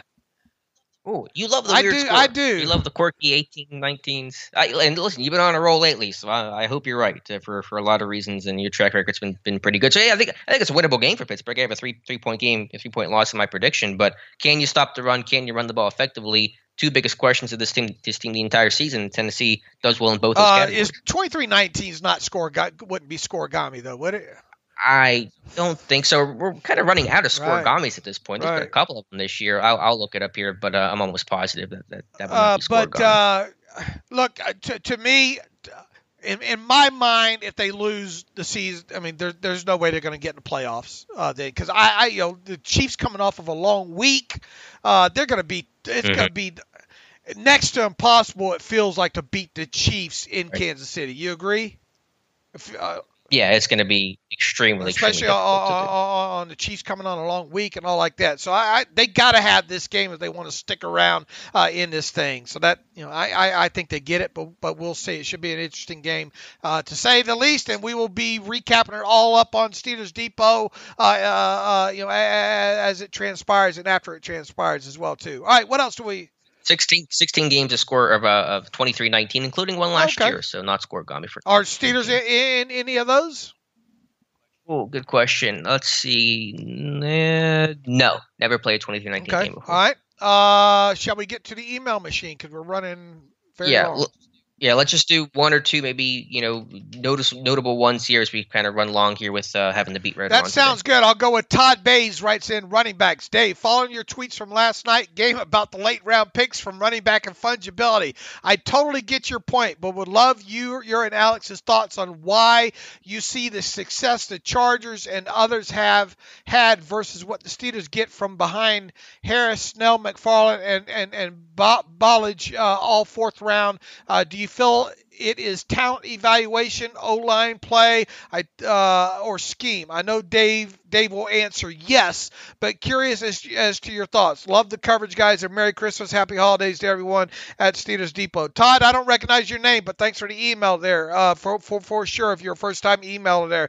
Look, I like having fun with the fungibility factor and pointing out guys like Austin Eckler were undrafted free agents, and guys like Justin Jackson, who I put the kibosh on him as soon as I put out UCLA, and I think, what was he, 4th round pick? He stretches that football out and gets it fumbled away there. Look, it is concerning that the Steelers have spent quite a few 4th round picks on these running backs, or middle round picks on these running backs, and don't really have anything to show for it whatsoever. And even going back to Connor, and look, I know Connor, if he could have stayed on the field, maybe a little bit different story there. Man, I think it starts up front, man, with the offensive line. Either you have an offensive line and then you can add some fungibility to it. I think the way the Steelers are doing it is going pedigree behind a less than fungible offensive line, if you will, there, and you get what you get. Najee Harris, once again, people try to misconstrue what I say about this whole thing. I think Najee is a fine running back. I think he was the top running back in this year's class. I will argue the position value related to the talent the player has versus spending the 1st round pick on it. People say, yeah, but you get the 5th round option or the 5th year option on him. I get it. Nobody understands that more than I do. I just do not like positional value of running backs in the 1st round there. I just don't. And I think you see around the league how teams that really focus more on their offensive lines and even marginal offensive lines to be able to put in fungible running backs behind it and still have success. And I'm going to go back. It's going to drive people crazy until he proves me wrong, and hopefully he will. Najee Harris is not going to produce explosive runs for this offense, no matter how good the offensive line is built. And that drives me batty because I know how important explosive runs are in games. And I don't have anything against Najee Harris. I've said several times I understand why that pick was made. You look, really the only other pick that you make besides that maybe is Creed Humphrey or Landon Dickerson. Those are probably the only people that that at least hindsight wise where I go in that direction there. Mm-hmm. But I always will struggle with running backs and their value in the NFL and the fungibility of the position. Sure, running backs are fungible, O-lines are not fungible, as you said. But let me, at the risk of rabbit hole, just to kind of, as you've kind of talked about the pros and cons, overall, yes or no, are you unhappy with the team selection of Najee Harris at 24? I mean, it's easy now to point and look. I mean, it's unfair for me to answer that knowing what Creed Humphrey is now at the NFL level. I was higher on Landon Dickerson than I was Creed Humphrey, and that was even knowing Landon Dickerson's injury history. And being concerned on it. Now, I did recognize that Creed was right there in the talk, but I mean, if you allow me the ability to know what I know right now, and that is obviously it's an unfair advantage, I'm picking Creed Humphrey over Najee Harris in the 1st round. Period. Okay, so the answer is that yes. To the unhappiness of the pick? Yeah, because I think okay. and once again, it's not me hating Najee Harris because he is an all-around back, and I said if they were going to do that, they better get one that can stay on the field. Man, I worry about this kid, 400 touches year in, year out. Are you even going to get him to a 5th year option? By the time you get the offensive line the way you want it, what's going to be left of him?